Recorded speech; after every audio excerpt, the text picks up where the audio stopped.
The 12th Level Intellects podcast is hosted by the Watchtower Database. Visit watchtowerdatabase.com for more podcast episodes, videos, comics, artwork, and pretty much anything DC Animated Universe you can think of. Only a 12th level intellect has the slightest hope of surviving what you are about to experience.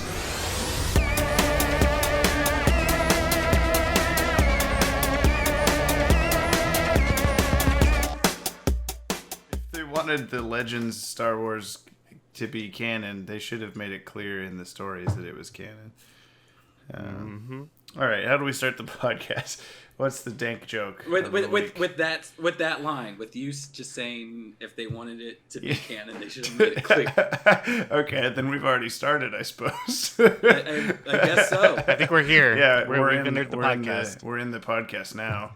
Hello, Watchtower Database. Welcome back to another episode of the 12th Level Intellects. My name is Maddie Strecker. With me today are Ted Washburn and James Kendrick. I was going to say, I hoped that you would just only switch your guys' names and I would just still be me.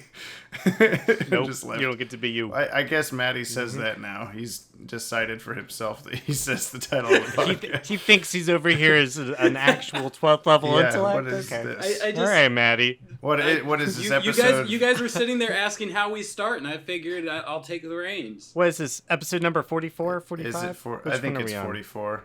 I think for me 44? it's just like 3. 7 if you count the guest appearances. We'll inaugurate you as a 12th level intellect in episode 50. Yeah. We keep spoiling it every time. Where's this grand adventure? Maybe, we'll see. I assume, though, that Maddie... I mean, even despite his non-intellect levelness, that we continue to just see him as guy who has news. And then he's like a 10 or 11. Yeah, I mean, I'm sure both of you guys have some news. But I do have some news that I feel like we should... Well, let's start off... hold on. Okay. I got the big news. I got a point of news that we should start news. with. I have a The point big of bat news we should news. start with. Hold on. There's a new Batman we haven't talked about. I know, but I've got Maddie's a got a point of formula. Like Maddie's got this Seems system. like where we should start. No, there's we're a Batman channel. something more important that deals with the topic of our channel. Okay. Oh, okay. There's DC Animated Universe news. Okay. Wow. So the sales numbers for Justice League vs. the Fatal Five's first week have come in. It was number 6 on the charts for that week and sold 64,369 units, making $1,606,645. In the first week? Yes, compared to other recent DC animation projects, that's 5 times the amount of money that Batman and Harley Quinn made in its first week. Wow. It's less units sold than Reign of Superman, but $200,000 more dollars. Maybe because people keep buying the Steelbook 4K Blu-ray, whatever, like they want. Yeah, I mean that's my assumption is probably more people sprung for the collector's editions, the 4Ks and everything on this. It's about half of what Death of Superman made. It's more than Suicide Squad Hell to Pay made, and it's about 60,000 less than Gotham by Gaslight. So it's Is there like it's pretty decent. Oh, it's number whatever in the total 35, 36 movies or whatever. I didn't look at that. If I'm going to be honest, the only reason that I know what it did in comparison to the others is because good old Pfeiffer fan from AnimeSuperhero.com forums posts the comparison with more recent DC animated movies. Well, that's cool though, because I have always wondered if we have our little sect of the internet that we participate in regularly, but I never know how many DCAU fans there are who are like hidden among the woodwork, they're the right. You were like, I have to watch this in the first week. Yeah, but they're not like present in any of these online spaces that we're part of. So yeah, no, that's really cool. What that tells me is that we have about 30,000 extra subscribers out there. Yeah, somewhere. what the hell? At least. Where are they? Not listening to this podcast. Yeah, they should. I wonder if that's like See, people keep they keep saying like, oh yeah, so they'll if you sell a lot of these, then we'll make more DCAU stuff. We'll make the jail reunion. We'll blah blah blah. But like compared to the timeline of not the word timeline has a weird sound in my mouth these days, but the timing of the creation of Fatal Five, Batman, Harley Quinn, that kind of stuff is like it's always like 2 years out that they start on these things. Yeah. So like if there's a jail reunion happening, it's probably already in production. So why would they say like, oh, I mean, I guess they just want to make money. So that's what it comes down to. Whatever. Yeah, I understand. Well, it's probably fast tracked into production now. Sure. I mean, we want to make money too. Patreon.com/DCAU Watchtower. Teespring.com/stores/DCAU Watchtower. Get our t-shirts. Anyway. LootCrate.com / whatever it is. Whatever. No, yeah, I mean... You can add me on Venmo, Ted Dash. Yeah, you sure can. I'm just putting that out there, too. I just kicked my table on accident. Yeah, that's a big old boof in the sound there. But yeah, I just missed part of the conversation because I had to go close the door over there. But I think I caught the gist of it coming back. Yeah. I do think that probably the jail reunion movie is in production already. I think there's been some hints dropped here and there. But if it's not, this is a good sign, making 5 times more than Batman and Harley Quinn did, which surprises me because you always see more talk about like how excellent Batman the Animated Series was versus like how excellent Justice League or Justice League Unlimited is. So it's interesting to see how much more of a bump. It's probably that people saw. I mean, the trailers, for one, I guess, are just like Batman and Harley Quinn trailer is like, what the hell is this? Like, is this gonna be any good? Kind of a thing. Where Fatal Five trailer was like from the beginning, like, oh, I can't wait for this kind of thing. But also, I'm thinking like.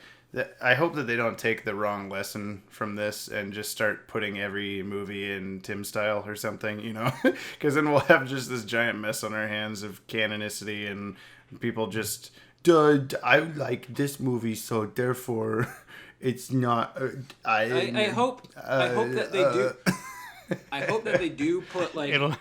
I hope they do. I want to see the next Will Cannon movies. I hope they put out a series of Tim-style movies and directly reference both the events of Justice League Unlimited and the events of the more current movies. Yeah. And just be like, look, they're all fucking canon, you idiots. It's the metaverse. It's not the multiverse. They can have Ambush Bug pop in and just... Hey guys, just a little reminder. It's all. I've rewritten the galaxy. Here's the list. if they had Ambush Bug pop in, I think I would want Jim Krieg to voice him. Just because he has a very bug-like voice. No, just because of I feel like I sent one of you guys the clips of Jim and Eric at that round table, and Jim just like at the end just goes, "It's all canon." Yeah, that's right. Should have used that for. All right, so what's his face? Twilight Boy is Batman. Pattinson. Yeah, Robert Pattinson. He's I think it's like 99% confirmed or something, because someone went to ask him about it and he's like, "Oh, I can't talk about Batman at all." And it's like his talent agency or whatever is just trying to push that he's Batman just to see what people think or something. I think it's confirmed. Everyone's talking about it. Michael Uzlan posted about it. He's the producer. Yeah. I mean, I think it's like, yes, it is that, but that for whatever reason it's just barely not officially confirmed or something. I don't know. I may be talking out my ass. By the time this episode comes out, it'll be confirmed, so it doesn't matter. They probably want to like wait for an official announcement until like they have a photo of him. They'll in the do suit. A screen test, the photo. There's been people. I saw a Photoshop of him in a bat suit, and he's got a very Kirk Langstrom kind of face. Like he looks batty.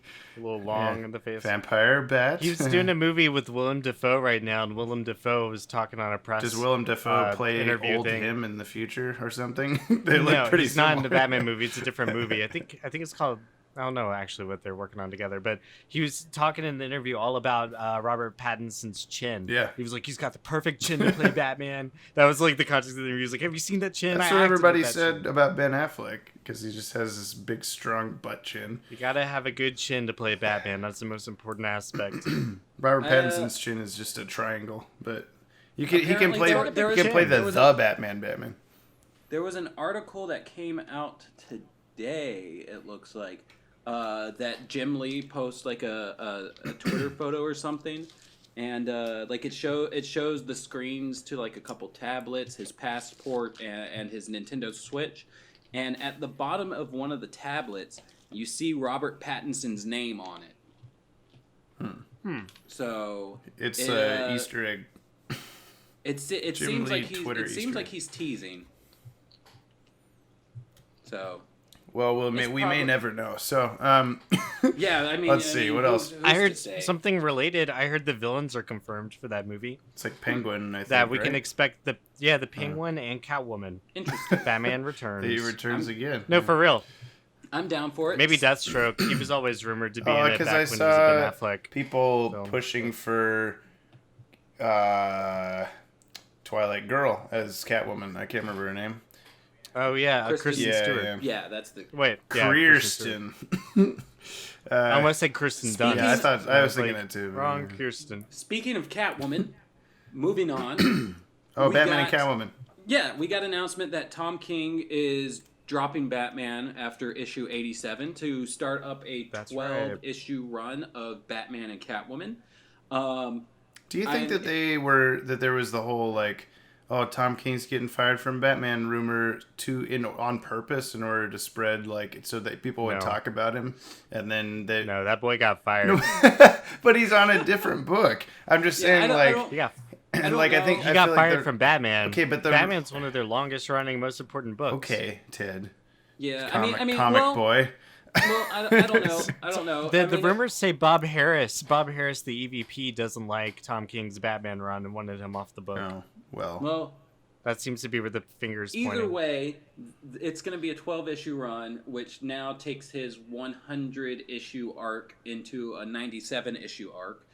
So we're missing 3 issues worth of story, but I'm sure he's kind of dumb. Yeah, I'm sure. You know, he had so much filler. He just did in the last story arc. Yeah, but it'll be in a way. It'll be all right. We'll be fine. You know, we'll get the conclusion. So it is what it is. You've got that Tom King Batman timeline going that we can follow. I mean, it's very much turning into a map of the entire DC Rebirth continuity. I just finished adding like Deathstroke stuff. I think up to Metal.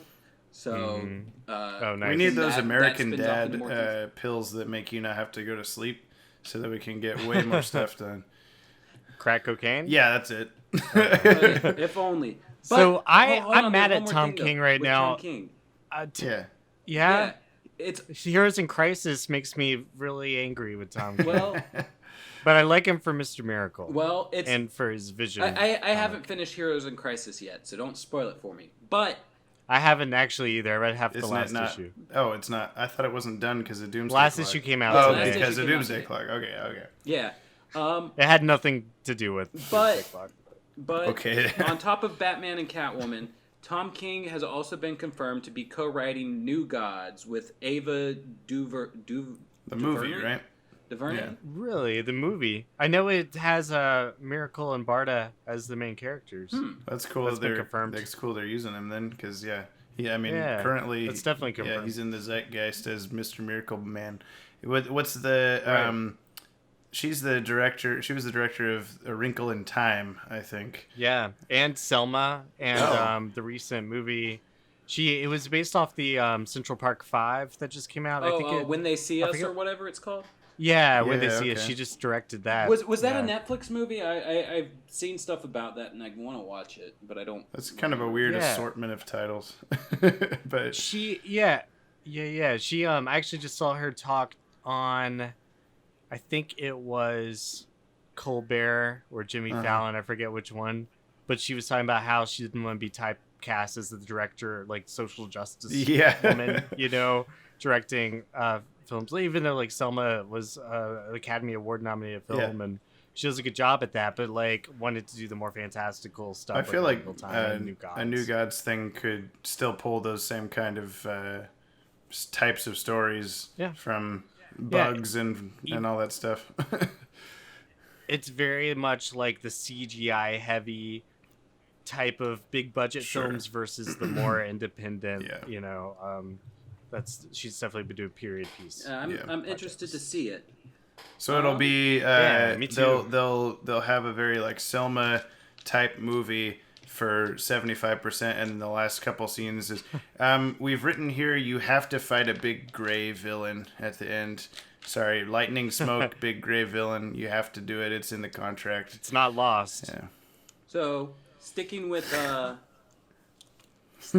more DCEU news, Joel Kinnaman has teased that he's returning as Rick Flag for James Gunn's Suicide Squad. I'm okay with that.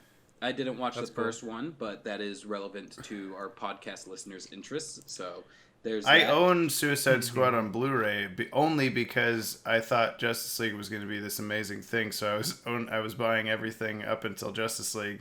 Then I didn't buy Justice League, and I haven't bought any of them since. So this might be a selling point for you. The Shazam Blu-ray has been confirmed to get over 20 minutes of alternate and deleted scenes. Ooh, yeah, I might grab that one. I liked that one a lot. It was a good movie. But speaking of a Captain Marvel and deleted scenes, right? Do we want to? Do we I know where you're going. Do we want to touch on that? We can. Is Captain Marvel the movie getting deleted? Have you not seen? Yes. Oh, you're not on Twitter anymore. You haven't seen it all. What happened? So Ted has a much nicer life than the rest of us. Right. So happier.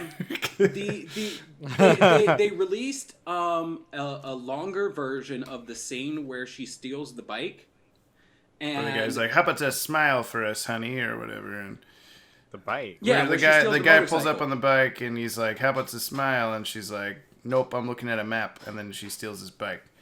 And So the longer version has her like grabbing his hand and threatening him, and like you could like he's in pain or whatever. But I mean, anyone would be, I guess, if you're squeezing their hand pretty hard. And then Congressman Joey Salads said that Joey Salads isn't a congressman yet, and I hope he won't become one. So fucking Joey Salads, the jackass YouTuber who posts fucking racist ass prank videos and other prank videos of him pissing in his mouth in public. Tweet out this video. Tweet out the deleted scene and said, "Oh, I never saw this before. She's a straight up villain." Like, and kept going on about how she should be in jail. Wait, no. Was it him that said that, or was it Tim? No, it was the other guy that Tim said Pool, he should be in jail. Tim Pool, who is like from the intellectual dark web, like retweeted him and like was talking about, never saw this before. She's a straight up villain. And then Joey Salads came back and said she should be in jail. And so there's been like again Ted gets to live a happier life because he doesn't know who Joey Salad is, and he doesn't have to. I'm imagining Joey from Friends made from a salad. Similar, yeah. That's much more. You know, remember Salad Fingers from the old? Yeah. Both of those are much Joey. more wholesome. Just Joey. But yeah. So there's been like a lot of like Comicsgate and stuff like that, like coming out and being like, "How you doing? Like, How you doing?" Yeah, there you go. But there's been a lot of like Comicsgate people and stuff coming out and being like, this is why we hate Captain Marvel, blah blah blah blah blah. And like I've been having to point out like all week that like there are tons of scenes in the MCU where the heroes commit essentially Grand Theft Auto. Thor did way worse stuff. And and so people keep rebutting with, but they didn't hurt anybody. And so I found like a GIF from Civil War where Bucky straight up grabs a motorcycle from a guy who's riding just takes it and like flings the guy into Really? Oh yeah. He does a sick flip. Yeah. There's so much selective outrage over this, and it also doesn't take into consideration that at this point in Captain Marvel, she's still aligned with the Kree, who are the villains of this movie. Right. And Right. it's so ridiculous, like seeing all of these people like just freak out about it, because it's like, I'm sure this crowd like also enjoys Grand Theft Auto. And while the Right. Grand Theft Auto protagonist is not made out to be a hero necessarily, the fact of the matter is you can still enjoy their character even though they're doing like all of this malicious stuff. Horrible things. And so to use this as the I don't like Captain Marvel because of this deleted fucking scene is just nonsense. Like, it's a deleted scene. It's not canon. They shot it most likely to try to do like a Terminator reference, because they did so many references in this movie. Yeah. And then they probably were like, I don't know, that goes a little too far. Let's chop it out. They also must have shot Blu-ray. the scene, like they must have already had those thoughts on set, because like the way the scene plays out, there's already a different take of him asking her to smile and stuff in the movie. Like it's not then he doesn't walk up to her, he just says it and then goes inside the building or whatever. So it's like even then they shot knew, a couple different intensity exactly, levels. Yeah. And then on top of that, did you guys see Comic Drake's video? I think it came out this morning. Yes, the Captain Britain one. I sent that to you guys. Yeah. You sent it. Yeah. He makes such a good point about like people who don't actually pay attention to these things just feign outrage over them, and a lot of it is just so that they can build an audience off of people that don't connect the dots for themselves. That's all. Right. That's all it is. Is like people have busy lives. They don't sit there and just obsess over this stuff like we do. And no, we should totally. We need to start making videos about how Batman's a SJW and how in this one they replaced Batman. They replaced Robin with a black Robin, and we'll all just Photoshop some stuff, and people will believe it. So. I think we're on the right track. It's all true. Yeah. But I think we are. Is your fan gonna make a bunch of fan sounds? That's a good point. It's just super hot here. Go outside like we did that one time. It's fine. I just turned off my fans too. That's why I got up. I was just like conscious that they were kind of loud behind me. But so, I guess tangentially related to the Captain Marvel stuff. Rotten Tomatoes has announced that they have revamped audience scores to include only ratings from verified ticket buyers. Yeah, that's interesting. I feel like that makes all of the sense in the world. I don't know. Sure, but I don't know how they're gonna do the verification process, but it makes sense to not allow people to, just. Yeah, I mean, Rotten Tomatoes started off as just like, it wasn't any like authority. It was just I mean, technically it's still not, but everybody just refers to it as the make or break for whether they're going to see a movie or whether they think they'll like it or whatever. So I mean, now that it is something that people just go to for that reason, then they gotta put precautionary measures, I guess, and keep it from just being a hellish wasteland of bullshit. I mean, as they grow, they've got to adapt to the influx of audience that their website gets. And so while that wasn't something that they foresaw being a problem, like it makes sense to react to it and rectify now. Right, like one of my earliest sketch videos on my old YouTube channel was called Chuck and Larry Got 14%. And it was just to test out like muzzle flashes and blood effects that I was starting to try to learn how to use.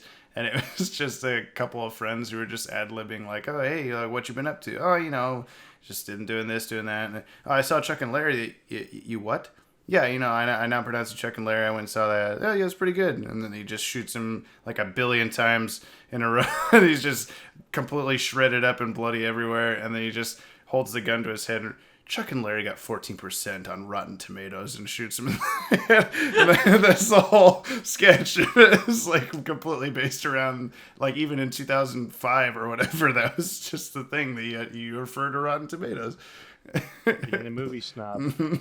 I thought Adam Sandler went down the toilet, except for his SNL appearance. Yeah, recently. no, That he had a was really good moving. stand-up If- set if- too. He had a great no, episode. if you like the SNL appearance, Yeah, watch you his Netflix really special. need to watch 100% Fresh, his Netflix special. Yeah, it's actually really that good. that's where the Chris Farley song that he did on Yeah. SNL came from. Oh, really? And the SNL Cool, version is a little bit censored because he had to work with the network and everything. But right. But watching him perform it in front of like a huge audience was like it moved. It like honestly, anytime I hear that song, it moves me to tears. But like me too. Yeah. The special has like a couple like missteps here and there, but overall it reminded me like why I liked Adam Sandler when I did. Yeah, I mean it's got some weird yeah. '90s cheesy, stupid humor, but it's a lot. The majority of it is it's actually like surprisingly good. And I still, when I'm leaving the house almost every day, I'm phone, wallet, keys. Where are my phone, wallet, keys? Is the thing. So yeah, no, it's good. I do that too. That's good. Do we have more like DC or like comic book news for the last 2 minutes of news? Yes. So Adam Sandler's in the DCAU. Is he really? Who would you cast him? Who would you cast him as? Just real quick. Everyone Makes gets you to pick spit one. He's Jewish. Ragman. Is that where I don't know. He's a Jewish superhero. I don't know Jewish characters. I don't know. He kind of strikes me as like just like a one-off Batman obscure villain, like that you wouldn't see come back ever again. Watch him The be- 10 finger man. Watch him come in as Lex Luthor Sr. Yes, there you go. Okay, all right, moving on. What else have do we you got? been doing with my company? Staying on Netflix news, we got the Jessica Jones teaser, which revealed it is dropping on June 14th. Right, yeah. They're billing it as the final season, so despite it not having been like officially canceled yet, it's like it's canceled. But I'm hoping that because they're billing it as the final season, that they have set it up to have an absolute ending to it. Yeah, without if they know, leaving on a cliffhanger. Although I wonder if that's like was filmed, like a year ago or something. Sure, but I mean, since they became aware since then, they could easily edit, reshoot the ending or something. Yeah, or even do like a quick scene. Yeah, it's not a problem. I wonder, probably has nothing to do with Thanos and They never address that stuff in those Netflix. The incident. They the snap. They addressed the first Avengers and they addressed Civil War on the Netfllix shows, and I think a few of the other movies. So, the Netflix Marvel shows take place in the timeline where Captain America went back and lived with. They don't Peggy Carter. because there's now been Luke Cage stuff show up in Cloak and Dagger. Oh.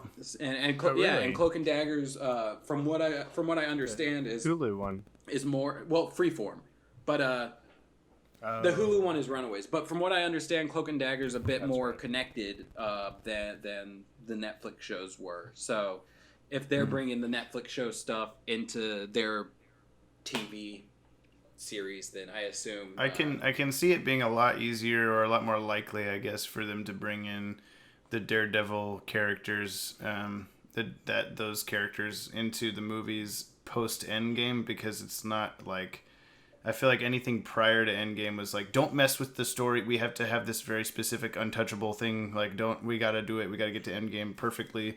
And then now they're kind of like, I don't know, starting from the bottom again in a story way. Yeah, exactly. From what I heard, there were talks about them showing up in the big old portal battle, but they weren't able to do it because of how the Netflix contract is set up. Sure. Where were the Abomination? Where was the Abomination in the portal battle? There apparently there's been word that they're talking about using him again. There's this Twitter account that predicted a bunch of stuff from Endgame back in December, and they've been posting more. It wasn't even predictions. It was, this is going to happen. Yeah. And so they've been posting more, this is going to happen kind of stuff. And apparently Abomination coming back is one of them. And the something. People like Eli Roth. What's his name? What's his name? Tim Roth? No. What's his name? Or yeah. You're right. But I'm trying to think of what's the other bad guy. The leader? brain. Yeah, the leader. Crossbones. Yeah. I want to say that that specific tweet mentioned Abomination, the leader, and Justin Hammer. I'll take your theory a step further and say that they appear in the Dark Avengers movie. I want to say that they said it was going to be something to do with Thunderbolts. That'd be cool. Yeah. So I don't know. Yeah, we'll that would see. make sense Right with now, Ross. it's just speculation based on When's somebody who Spider-Man happened out? to know something. It's July. We're gonna get a Dark Avengers and a Young Avengers movie. Just wait. But yeah, two more things. Spider-Man's July something? Is that true? That sounds right. All right. Well, whatever. That's That right. sounds right. That's right. But two more things. We got the Swamp Thing trailer. Yes, that was really good. He looks awesome. And cool. yeah, I'm super excited for it. Early reviews for it have been pretty positive, so I'm very interested to see how it is, especially with the bar having been rose by Doom Patrol. And Yeah, I'm a little concerned that they shut down production 3 episodes early. It was supposed to be 13 episodes and they stopped on 10. But I'm here for it. It looks like Blue Devil might be part of it based on like another trailer that we saw, the first one that we got. I don't know, maybe it's just a Blue Devil, yeah. but, yeah, but it would still be cool if it was Daniel Cassidy version. I'm really sorry. Stop it. I can't help it. I got to do it again. But I'm really excited about it. I've enjoyed what I've watched from James Wan, even though I haven't watched Aquaman. But like I've watched some of his horror movies. I think I saw The Conjuring in theaters. I can't wait for James 2. So, but Sorry about that. But yeah, lastly though, Sonic got delayed to February 14th, 2020. Pushed it back 3 months. I did not know that. Give those animators Was that a time Christmas to movie? Fix it. It was going to Take come away out in the teeth. November. Oh, okay. Sonic the Hedgehog needs no But teeth. now it's going to be a Valentine's Day movie. So Aw. Yes. let's I guess Love is in the air, and Sonic Everybody doesn't take have... your furry dates to see Sonic. Yep. if honestly like I My Cheshire Cat costume. I kind of want to see it. I'm gonna wear my Sonic costume. I've been a Sonic fan for forever. I haven't played all the games, but like what I have played, I enjoy a lot. You're gonna see it. I've always enjoyed the design of Sonic, so hopefully, the design of this Sonic will end up matching it better. They'll gonna get have worse. to just do it. It's gonna get yeah, so in much order, worse. In order for them, Y'all thought this was bad? In order for it to be better, they're gonna have to just do like copy paste the video game look. Like otherwise, people are just gonna continue to think. Well, it's bad. there's a couple different. He video needs game skinnier looks, legs. That's all. He needs to be just a needs little some round skinnier boy. legs. Yeah. and less of a neck. Yeah, no neck, skinny He just- legs. He That's all you looks gotta like do. a person inside of a Sonic costume right now. It's Did you guys? He looks like a hedgehog who went to Sonic too often. looks Yeah, like he sure a does. mom. Flurries. you He looked like I don't know. look like Sonic if you went to Sonic. Did you guys see Detective Pikachu at all? No, Either of I'm you? broke. I have no money. All right. I've It's heard pretty good. it's great. I want to see it, but I haven't even gotten to see Endgame a second time because I'm broke. I have Damn. no money. Yeah, well, neither have I. But it's If- still if How you- many if you wanna Rotten give us- Tomato if you wanna give Pokeballs us would you your get it? money? Patreon.com. Go to patreon.com /DCAU DCAU Watchtower. Or merch Send is the probably Watchtower easier. Database to Pikachu. Or find the shortest. Oh, find the what? I won't get to know. We lost him. I think he said find the shortest. Yeah, we have to guess what That's he it. was. That's Yeah, what we he have to said. guess what he was gonna say. Okay, find the shortest. Okay. I think Maddie said find the shortest man in the world, and he will give you all of his Shortest money. Find the shortest. Oh, this is a mystery. You gotta catch them It's all. a mystery. Yeah, Find all the right. shortest Pokemon. Yeah, is that Togepi? Some detectives Nah, we are. Yeah. Detectives We're Detective Pikachu. Pikachus. Mewtwo's in that movie. If you want to give us, if you give us enough Patreon money, we can all fly out to the same movie That's theater true, and watch it yeah. together. It'll have to Let's be get us pretty there. quick because it'll be out of theaters in the next couple weeks probably. That's true. Although it did Yep, so crush hurry up on that. Endgame in the second week or whatever the fuck. Oh hey My buddy. contest. Oh, Maddie's here there we twice. go. There we I are. got two Maddies. You're here two twice? Maddies Oh my here. god, there are two Two of me. We don't There are need two two of you. stretchy Maddies. We figured out. We figured out what you We were used some trying to say. detectives- Yeah, we Yeah, need to find we the figured it shortest Pokemon, yeah? Is that what it was? The No, shortest no. little onyx in the haystack. I was saying for people to find the shortest video on the channel and watch it over and over and over again, so that we get Yeah. the AdSense money. Just make sure your ad blocker's turned off and just watch that video on repeat. Put it on when you I go to actually sleep. totally knew that's what you were gonna say. I just didn't want to say that I knew what you were gonna say. We'll get more money if you find the longest video. Well, not a podcast. So like I guess the Will It Cannon, Fatal 5. I think that's our longest non-podcast video. That has 4 ads on it. So just let that loop. The Yule log. Oh yeah, there you Yule go. log. That has several ads in it. Okay. Put that on every night when you go to sleep. Just Yeah. turn your Why not?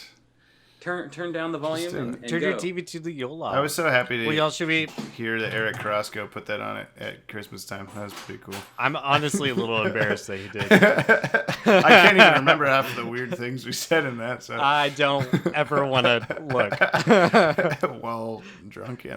All right. Well, I don't know what Maddie's doing now, but we should probably move on to the rest of the Yeah, Batman it's- episodes. And we got to be pretty quick about it because I don't want to do a part 3 of this. Did we stop at Love is I a hear Crock? ya. Did we stop at Torch Song? I No, think we Torch stopped at the Song. Ultimate Thrill. Oh, The Ultimate did we Thrill. talk about Yeah, it? we talked about Torch. Okay, okay. We talked about Torch All right. Song. Torch Strong. Blah, blah. Such a Torch strong Strong. torch. Torch Strong. The name's It's like Torch Live Strong, Strong. but Torch.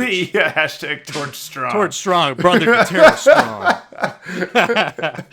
We got another I'm Torch Strong. Watchtower Database exclusive character. I'm Torch, Torch Strong. Strong. And Maddie missed out on it completely. Yeah, that was pretty funny. Yeah, it was a good joke. I huh? like the part where you said the thing that you said. Yeah, me too. I thought so. So, the ultimate thrill. This podcast oh, no. is Torch Strong. Yeah. Ted, you have to do the titles with your sultry voice, just like last time. Okay. Episode 11, The Ultimate Thrill. Original air date September 14th, 1998. The second season premiere. Wow. So what are they counting as seasons at the time? Because I'm looking at these like air dates. Yeah, They're very separated and very like. Yeah, and we're out of order, so we're about to after we Yeah. talk about this one, we'll talk about some in the last season. but, happened you know, it's months cool. before. Yeah. That's just how we're doing Right. it here. We're talking production order. Okay, so this is Not the this is premiere. Roxy Rocket debut. Although she'd appeared in a Batman Adventures annual or Yeah. something. So right. so the Yeah. the story with Roxy Rocket is that Paul Dini and Bruce Timm do not get residuals for Harley Quinn because she was created for animation and then later put first. into the comics and everything. And the Which is bullshit. Yeah, so- considering how popular she so is. the- Didn't she technically appear? Oh no! That she or just that Yeah, coveted so- Batgirl Fix Adventures. the that way was the her way first that comic like appearances. the way that like rules are for character creation and everything, that's just how it ends up being. And so as a result, they decided that they were going to try to create their next Harley Quinn, and they created Roxy Rocket and put her in Batman Adventures before ever putting her on screen. Yes. Because they wanted to make sure if she ended up big that they were getting a check. I think that might also be the reason that Livewire's comic appearance and Superman Adventures Predates came her out show. before Yeah. the show, despite happening after the show. I'm not entirely sure on that one, because I mean that would mean she was created for the show first. So I don't know. And also, I think that book was done by Scott McCloud. Yeah, but I mean, if they're using a character that was created by Tim or Dini or whoever it was, I would assume that it would still fall under the same rules. But I'm not entirely sure. I still get Scott McCloud's like how to comics or whatever emails every once in a while from that Nice. service, like how to do comic books the right way. Nice. Um, That's a great book. yeah. Worth a read. He's a good So artist. Roxy Rocket, I don't know. I can't even remember what her motives are. She just likes. I've watched this episode recently. Okay. She's a thief. She rides up to like rooftop parties and robs everyone of their jewels. Okay. And she was doing it to sell it to the Penguin. So in this episode, she's hanging on Iceberg Lounge, selling Penguin, that stuff. You know, Was it this episode that they did like her doing the climax scream? Yeah. For sure. I'm surprised to this day. I'm surprised to this day that they were able to get away with that. Like that. Yeah, I've only watched this episode maybe like 3 times, and every time I've watched it, there's always been someone in the other room that goes, "What are you watching?" Because there's just like, yes, Yeah, she goes, yes. Yeah. Yeah, it's just Batman porn. Don't worry about it. Oh, okay, that makes sense that James would be watching that. I get it. In all honesty, I don't remember much about this episode other than that. Yeah. You should, because Farmer Brown's truck makes you're right. Oh yeah, you're right.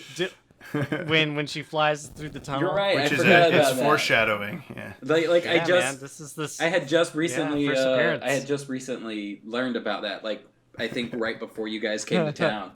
But yeah. So I remember those 2 things, but I mean I don't really the plot didn't stick with me. She comes back for Nighttime. Yeah. The Superman episode. She goes to Metropolis. Yeah, which is a better sexy finger stroking Superman. Which is a better episode than this one was.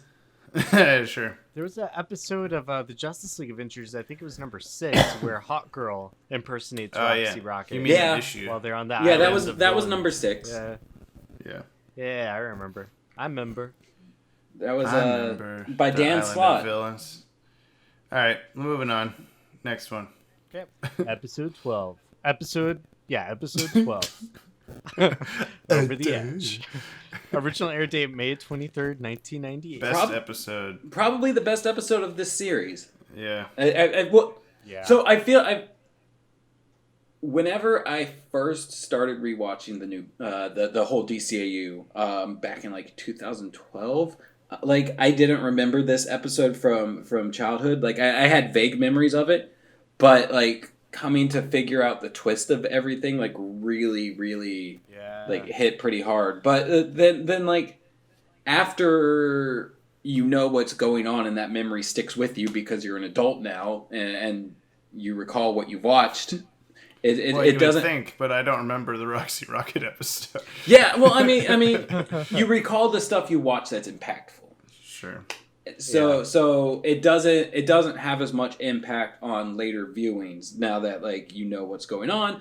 But that's it's one I return to. Oh no, yeah, I definitely returned to it. It was the first thing I watched when I got the Blu-ray set. Was this episode? Nice. I definitely crispest way. Wait a second. Yeah. I want to retract what I said about this being the best episode of this series because obviously it's Critters. This is the second best episode. When I first got the Blu-ray, one's pretty edgy. When I first got the Blu-ray series, I watched Critters. What's okay, so I think I watched House and Garden. Actually, yeah, I also I watched that one like second or third. Yeah, I watched Robin's Reckoning, Over the Edge, and House and Garden. I think I went to Two-Face or Feet of Clay. One of those. Just talking about this makes me want to go watch all of those in a row. So the twist that, of course, this has all been a nightmare that Barbara's having because of the Scarecrow is like, gassed her. Yeah, but so. There's commentary on this episode on the DVD. I think it's like one of the only episodes they did commentary on. And like they all, as soon as she like wakes up, they all kind of groan about like, yeah, everyone hated how it was just The Wizard of Oz. It was just the ending of whatever that show is that I had a dream. Is it Happy Days or something? You were there? Yeah. Well, no, there's some sitcom or something that also ends with just someone waking up from a dream. And everybody has always been pissed about. Are you talking about the Tommy Westfall situation? No, that's kind of different. But there's something that ends up with like the husband sitting up in bed, going like, "Oh, all this weird stuff just happened in my dream. Weird." Yeah, sure. Let's just stop. Anyway, but I can see people not liking the episode because of that. Like as soon as you know, it doesn't have as much like oomph to it because you're like we both chose that word, but like it doesn't have, you can't. It was pretty oomphy if you didn't sure know. was. Well, I think I didn't see this episode until after I'd watched Batman Beyond, and so it's like very obvious that none of these things are actually happening. So the whole time, but it still has you questioning the whole time because it runs out almost the entire 22-minute it takes the last like 2 minutes. I love the moment where Nightwing first appears, where he's on his little like boat. He's got his little theme song playing. Cycle little thing. Yeah, he's got his theme song. And then there's that later scene where he like breaks back into his apartment, and all the cops are there waiting for him, and that's just like some good animation. And he gets like shot by a machine gun off a helicopter and survives somehow. Yeah, all that happens is his mask comes off. Yeah, no, I really like it. I can't think of a part of this I don't like, because even the waking up from the dream is like, it's kind of like cliche or whatever, but Bane fight at the end always like made me be like, I mean it's good, but this version of Bane like never really sold me. Like he's all like hired muscle, like BDSM costume Bane, but I like a Bane that's more of a criminal. I'm pretty sure mastermind. nighttime is the only time he actually technically appears he doesn't like appear on the new Batman adventures, because that's a Superman episode, and he technically appears, but he's a dream. So he got a lot of page time in Gotham adventures though. Interestingly enough, I don't know why it panned out that way, but. It's how it happened. No, so overall agreed. Over the Edges, an amazing episode. It's there's a handful of parts that they talk about in the commentary, and ever since I've heard that, I can't not notice them. Is like Bane throws Batman, or he like slices his rope or something, and Batman like hits a rooftop really hard, and right when that happens, you hear like a gong or a chimes go dong in the music, and it's just this like really perfect moment. And then there's also Batman running through the camera. He turns and runs away from Bane and runs through the camera, and on the commentary they're like, did he just run through the camera? Wow, how did we let that happen? Like they're so upset about it.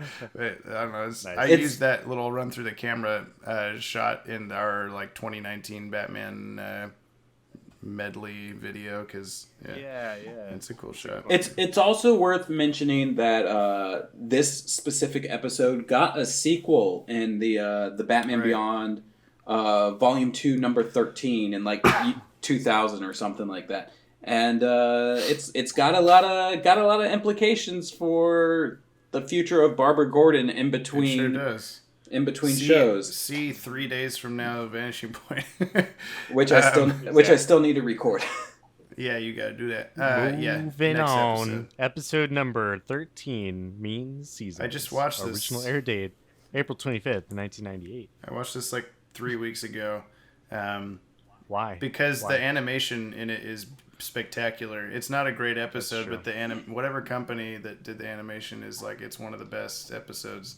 It's got a sick ass dinosaur fight. The action in it is beautiful. I think the story is kind of hard to understand. Sure. Unless you're like paying attention, because you go through these events from spring, summer, fall, and yet by the end of it, all three of the people who are kidnapped are still kidnapped.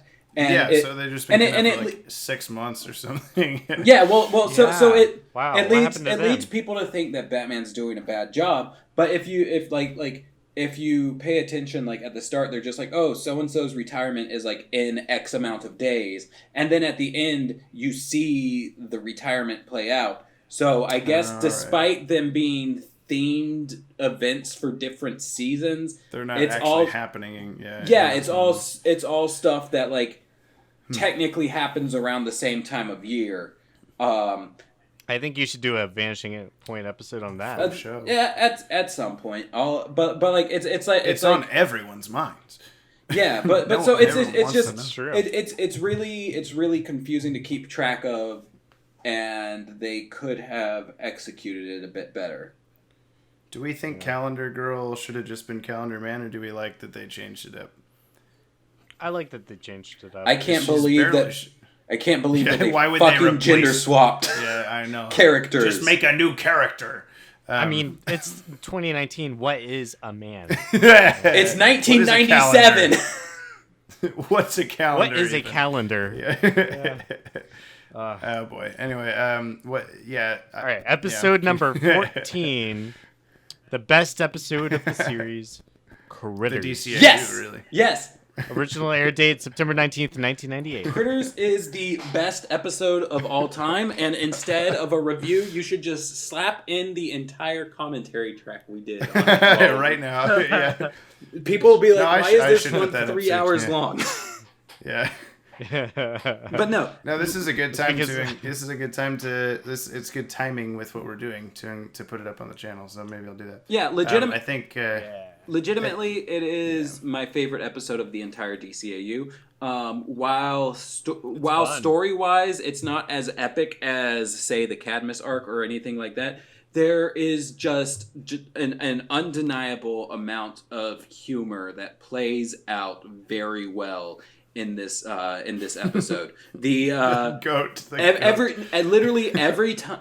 Yeah, every the time goat. that Sissy or I There's a bug in your yeah, cell. every time that Sissy or I are upset, we'll put that episode on, and as soon as it gets to the "there's a bug in your salad," it just cracks us up every time. That waiter is just And like, yes, there's there's a bug. there's that found it. there's the whole I put it there's- there. there's the holy cow line. Noticed? There's there's the you check your shoes for what the cows left you, and you Right. check your money.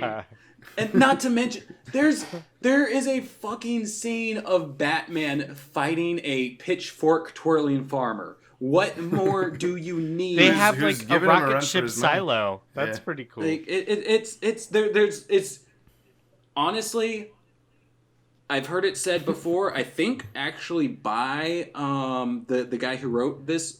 I want to say he said it on the Batman the Animated podcast that Justin Michael does.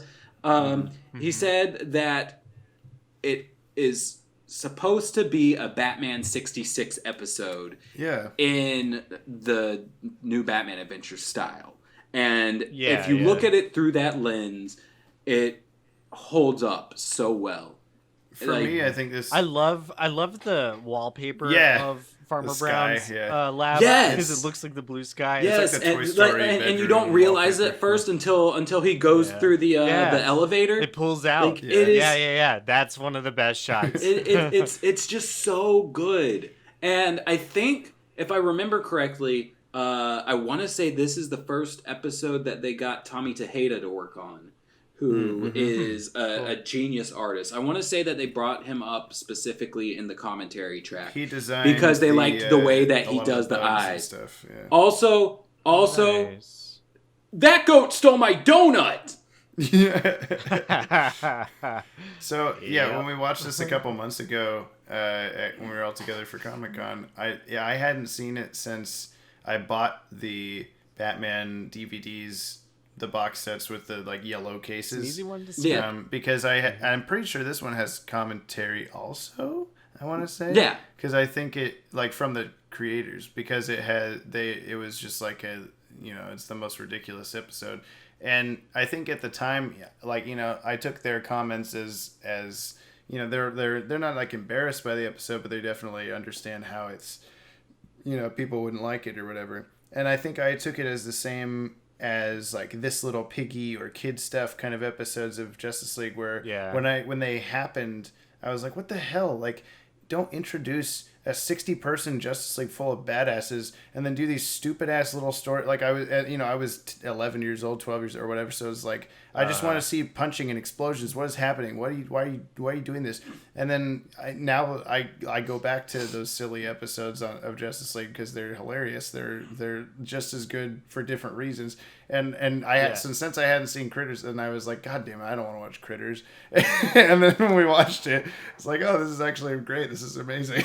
So I purposely make fun of Maddie on Twitter about it all the time. Or like, Maddie likes Critters, so don't even take what he says for. Like, but I hope you know that I understand. I got it now. I get it. Yeah, it's so good. Do you think Farmer Brown has something to do with Catman? So, for sure. Is he chilling? So, I think that they actually joked about that on the commentary track. Yeah. Mm-hmm. And I would believe it. I do think that the warthog. Yeah. I do think that there are implications of Farmer Brown and the Batman Beyond era, because we see the Sarah Stone in like Ace in the Hole and in Big Time that's essentially a growth hormone. Yeah, and that's created by Wayne Industries or Wayne Powers or whatever. And it's just like, bro, we all know you stole that shit from Farmer Brown. Like, that's all there is to it. Batman took all of his tech from somebody Exactly. else. Basically. So there's definitely some Steal from the interesting best. implications there. I guess. All right, Cult of the Cat. Cult of the Cat. Episode number 15, Cult of the Cat. Original air date, September 18th, 1998, a day before Critters. You're right. Yeah. We're approaching Ted's seventh birthday or sixth birthday, seventh birthday. We're close. Yeah. Yeah. I'm almost 7. Hell yeah. At time of recording. I'm 40 years old. Let's see. Nice. So this is Catwoman trying to get away from Catman, essentially. Yeah, Thomas Blake.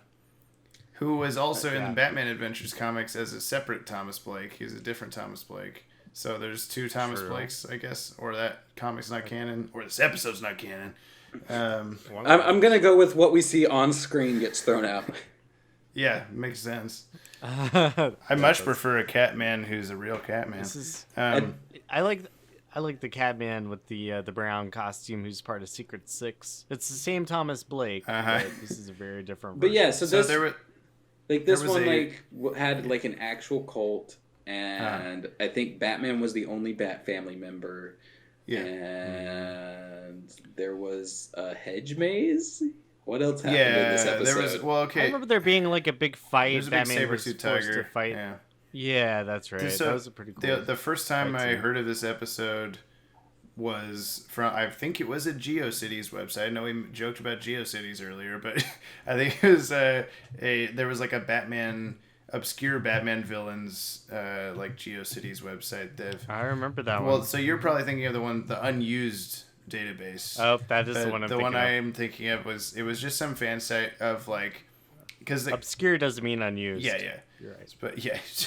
Anyway, but there was because there was the official Batman the Animated Series website that was part of the Batman-Superman.com, and it had like the main, Riddler, Joker, Two-Face, all those guys. Right. And then this one was like a fan site that was designed the same, but it was just all about Tigress and Werewolf and Ra's al Ghul and all these like more like, that's cool, like downed like weird characters that they didn't include on that site. And one of them was just Saber-Tooth Tiger, and it was about the tiger from this episode. And I I missed this episode somehow. That's weird. Like, I don't remember this. I don't remember him fighting a villain called Saber-Tooth Tiger. And then just watch this episode years later and like, oh, God damn it. That's not... what are you doing? Saber-Tooth is an X-Men How do you run the DCAU wiki? I'm just kidding.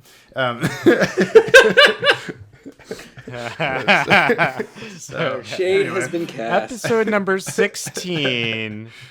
Episode number 16, Animal Act. Mm-hmm.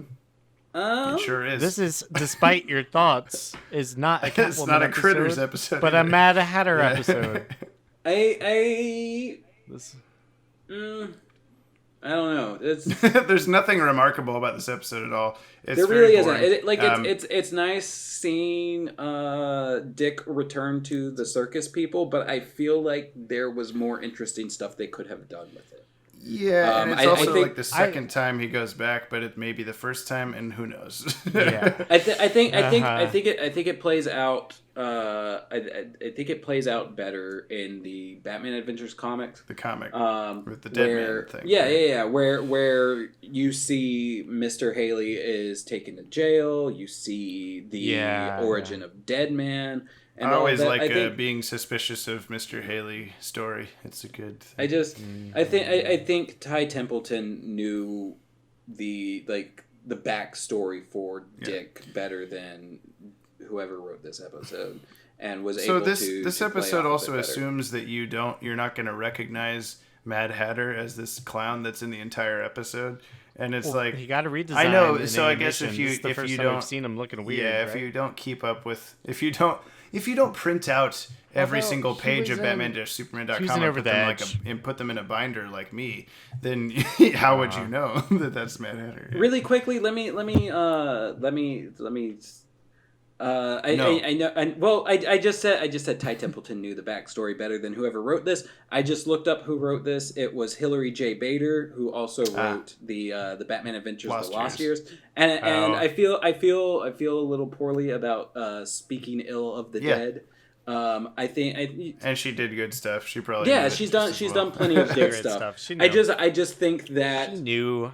She definitely had a lot on her plate with these shows and the comics, and I think some stories slip a little more than others, probably because of the workload she had. Well, and speaking of Lost Years, the next episode, Ted, is episode number 17, Mold Wounds.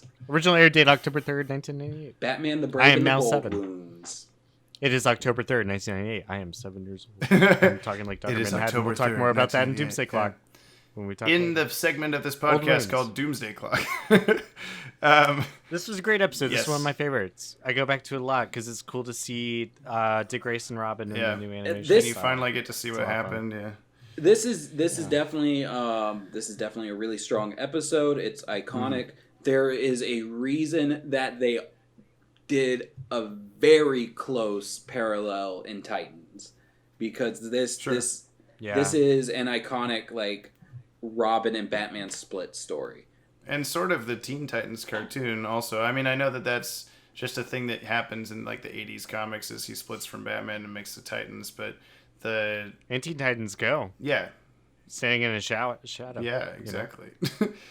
I was always in his shadow. Yeah, I got it. The only thing I don't like about this episode is that we don't get to see. I mean, at the end of the episode, you see like, oh, Batman gave that guy a job. Like he's an okay person. You should give him the benefit of the doubt or whatever. But we don't get to see Nightwing interact with Batman after he tells his story. And I don't know that he appears in any episode after this episode. So we don't get to see like what became of that. Like, does he trust him more now? Except for Batman and Harley Quinn, I guess. So maybe I don't know. That's where. Well, here's my one criticism. My one criticism. Just knock everything over here. Yeah, let me do that. Here's my one criticism of this episode is Batman's a villain and belongs in jail. Yeah, he pushed a guy into a wall and he wasn't even doing anything.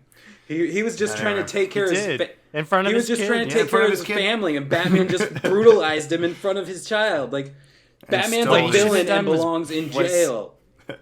Should have took the dad to jail. Should have took the mom to jail. Took the kid and made another. Off to Takron Galtos with you. There's no good prison in this time. No prison that could hold whatever the hell that man's name is. Random thug. I don't know. This is one of those episodes where Batman's wearing the wrong costume, so that kind of irks me, but whatevs. Or is he wearing the right costume? Who knows? He's wearing the left costume, because left is best. He sure is. He's wearing the left costume. The costume for Batman is never wrong, nor is it right. It is precisely what it means to be. Here's the thing, is that the costumes don't define eras, and you got to get over it. Sure James. don't, yeah. I gotta get my head out of my He's wearing ass, it in Mad Love, Mm-hmm. And another thing, like, people can have more than one costume. Just putting that out. No. I'm just saying, you can have. There are things called closets, and you can have clothes hangers. No, and that's the reason it goes Justice League Unlimited, Batman and Harley Quinn, Justice League versus the Fatal Five, is because I want visual content. Oh, wait a second. Yeah, exactly. Yep. It's like, I'm not going to Sonic the Hedgehog wearing my furry suit right now on the podcast, but that doesn't mean do it that's soon. a different era. Yeah, next February.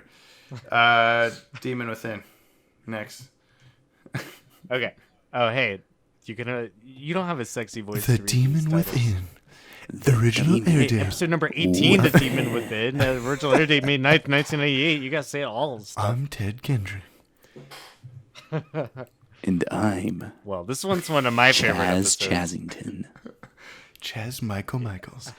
I am the Demon Etrigan. It just said, gone the form of man. I am vengeance. I am the night. All right, You can so call we got me Strawberry. Jason Bod. ooh. I always remember Clarion's quote in this episode. He's like, I wanted strawberry. Yeah, I was about to bring up the same exact so thing. upset. Yeah. Yeah, I dig Etrigan. It's fun. I feel like a lot of the fun of them putting out the new Batman Adventures as a companion piece to Superman the Animated Series was that they were able to go a little More bit fantastical. more into the fantastic stuff. Like Yeah. they shied and away. bringing more Jack Kirby They shied stuff. away from it in Batman the Animated Series. Zatanna was nerfed. For sure. You know, Mick just Pitlick shows Yeah. up there, but he's just. How a toy. does Zatanna go from stage magic to real magic? That's the one video you need to do on the channel. Don't do anything else. Just how does Zatanna? That's all I want to know. I'm the person that says that in the comments. Yeah, if you didn't catch who I am, who I'm playing. I feel like that's a well-meaning Yes. curiosity. So maybe It is. maybe It's a mocking caricature of love. It's a them- caricature of love. I was gonna say maybe mocking them is not the best thing. You can do anything on the stage that you can do in real life, you know? I suppose that's true. Yeah. Also, I would argue that Zatanna does do real magic in her first episode. But anyway, so we She got. captured my heart She sure did. magically. Automagically. So But- in The Demon Within, we got a Morgan Le Fay branding iron, and so it's like it kind of hints toward Morgan Le Fay, who we'll see later in Justice League. And I also prefer the Etrigan transformation in this episode to how it looks in Justice League. He turns into like a weird sludge monster that mal shapes his body into Etrigan. Yeah, And then in Justice that's League, fun. he just kind of like over 2 frames just goes, I'm Etrigan now. So This is also our episode that allows us to assume that some of the comics are canon. right. Ooh, yeah, the Batman Adventures, number 2. Annual number 2, Annual. Yeah. Yeah, annual number 2. Which Because that was a good one. yeah. That was the first meeting of Batman and Etrigan. I want to say that was drawn by Glenn Murakami, and it's gorgeous. It is. I've got the issue on my Yeah, it's wall. really good. I've got it around here somewhere, I think. Or We maybe put it's what's her face first in ones. Legacies number 0 from that issue. Yeah. There's a green goddess Yeah. from another Jack Kirby Yeah. thing, and yeah, Tikal and Clarion are from the original Demon Yeah. Etrigan comics that Kirby But did. I don't remember much about the actual story of this episode, but it's always like still There's it's one that makes me feel warm feelings just thinking about it. Yeah. Is it it's the brand that they're after at the auction at the Right. beginning, but is it the brand of Morgan Le Fay? Yeah, I just said that. It makes already. like a big letter M. Oh, you did? Okay. Yeah, I don't You know. remember much what happens after that. Like I think- Clarion takes over Etrigan Yeah. somehow, and then something happens. My Yeah. favorite part of this They episode. just have a night on the But- town. My favorite part is when old Jason Blood, who's just getting older and older because he doesn't have Etrigan inside him anymore or connected to him or whatever. He's like doing like range spells on Batman, like he's casting stuff on Batman from miles away or whatever, and Batman is like completely unaware of what's going to happen next. Like, oh, I'm going to have spikes, I'm going to have a weird shooting power, like I don't know what's going to happen. And then suddenly he does like a Doctor Strange like multiplying of Batman, where there's like 20 Batmans just circling Etrigan, like running around. That's helpful. But yeah. Batman has I always find it hilarious because Batman has no idea what power is going to be used on him next, what he's going to be able to do, and so he just starts sprinting in circles and becomes 20 Batman. Yeah, he's like, well, I guess what I'll you gotta just run. I'll do whatever I can. Yeah.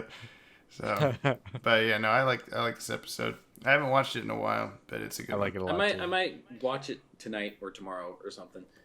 Yeah, I need to talking about refresh all on it. this I just do- makes I do me want know to watch that- stuff. Yeah. I do know that whenever DC Collectibles dropped the Etrigan Clarion T-Cole 3-pack, like I really wanted to grab it. I haven't grabbed it yet, but it is gorgeous and I want it. It's been at my store a while too.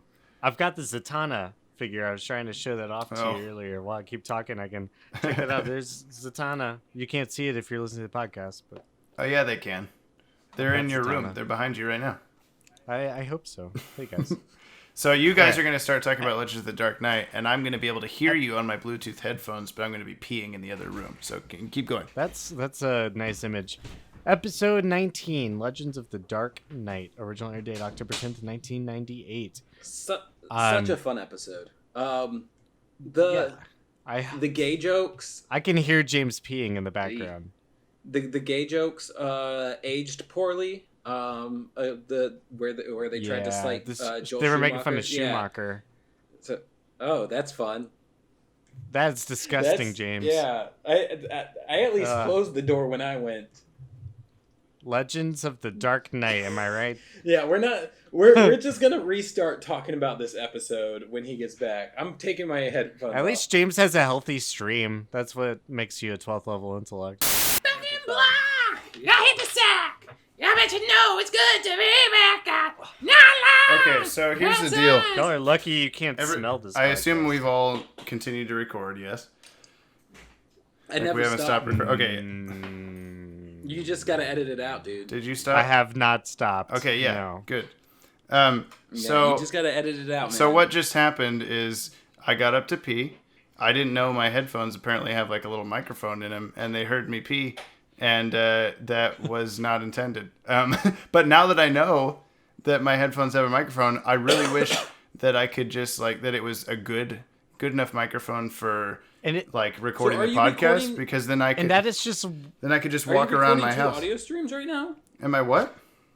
Are you recording 2 audio streams right now? Like, is it picking No, up it's both this microphones, is or- going to you guys. 2 audio streams and a P stream. Exactly. All the streams possible. Well, then what is my your Netflix is also microphone streaming the other going way. to? It's recording my voice for the podcast. You guys are just hearing me through my headphones, apparently. So your recording microphone's not hooked up to the computer that is being used to talk to us? No, this is my phone that you're seeing me on. Oh, well then. It's complicated. Let's just So keep I have going. a telephone, which I use to Episode- talk to you. number. But I wish I could just walk around and do the podcast now. I My could just name walk is around. One Chaz Legend of the Dark Chazington, Knight we and don't I'm need. not very technologically Legends of the savvy. Dark Knight is I about need you to kids. explain to Okay, me while how I a was- rotary phone works. While I was peeing, you mentioned how the Joel Schumacher jokes didn't age well, right? Because he's gay Yeah. or something. Like a fine cheese. Yeah. Yeah, it comes off. Because he's very I like, guess- oh, I I guess- want the rubber suits, all that stuff. Yeah. It comes off. Weird. Like 90s. I don't know how you. Well, I when appreciate that when you he's see a the Joel- episodes of 90s sitcoms that have gay characters. Yeah. No, I And, get and what it's you're just saying. like it's Friends. like they're well intending, but they're missing the mark. It doesn't. Yeah, it's a little out of touch. I do like the Joel Schumacher jokes in general because that movie like just came out, or Batman and Robin just came out, and so they're like, oh, I hear his car can drive up walls. I hear the rubber suit, all that stuff. They're like just actively making fun of something that just happened that they Right. already Yeah. don't. like it.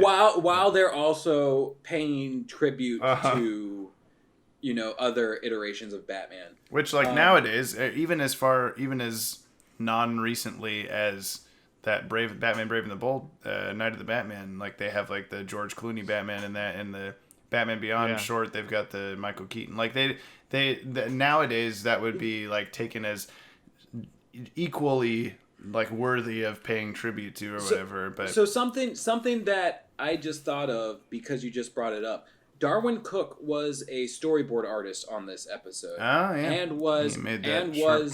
behind the short. Mm-hmm. Do you think that he used Keaton instead of Clooney or Val Kilmer on purpose to be like, Maybe. let's stay away from Schumacher. Yeah, he's Well, just I not a kind fan, of consider I guess. those to be in the same universe. They all show an Alfred. I guess it's kind of debatable, but so maybe Keaton's like the start of that movie universe, the Burtonverse. Right. Well, yeah, I mean, they're the same universe, but I'm just like Batman: Brave and the Bold used the George Clooney version of it. I sort of subscribe. This is off topic, but I sort of, all this whole Different thing. suits, different I eras. sort of subscribe to the idea that the Batman Forever and Batman and Robin are movies within the Michael Keaton Batman universe. Yeah. Even though they have the two, they have the something. There's like some reference to them. The same theme song. No, they don't actually. Diddly-doo-doo, Nope. doo-doo-doo. The Joel Never Schumacher mind, ones have I the lied. bum bum bum bum bum bum bum bum. Yeah, that's right. Bum, bum, bum, bum, bum, ba-da-dum. How do we feel about this episode? Yeah. There's Firefly's the- in it, I guess, even though he's barely in it. He doesn't really do anything. So we've got the that's Dick. kinda cool. We've got the Dick Sprang segment, which it's That part's fun. it's Old Joker. really fun seeing the Joker like that, Yeah. especially since they almost exactly used that model. For Raven the Bold, yeah. Yeah. Who does the Joker's I like it when he voice? laughs. When he laughs and he puts his chin up, and it's like that's a weird angle. Yeah, it really is. The It's laugh very Joker? strange. Yeah, it's a lot like the Joker laughing stab him in a Christmas with the Scooby-Doo. Joker. Oh yeah. Where Right. he's And on then- TV. Who is the Joker in this then episode? we've got- Michael Who is the Joker? McKean, who also voices Ian Peake and Sportsman. That's all. Ooh. Anyway, Then we've got the Dark Knight the Returns. Dark Knight. Yeah. Yeah, that's a good Which- part. I love I love that whole segment. I think that was too. actually the reason I went and picked up the book, was because of that. Me too. I saw that before I read the book. And the book's pretty good. When the movie, Definitely. the 2-part movie came out, the animated Dark Knight Returns, Jessica and I watched that both in a row because I hadn't seen the first one yet.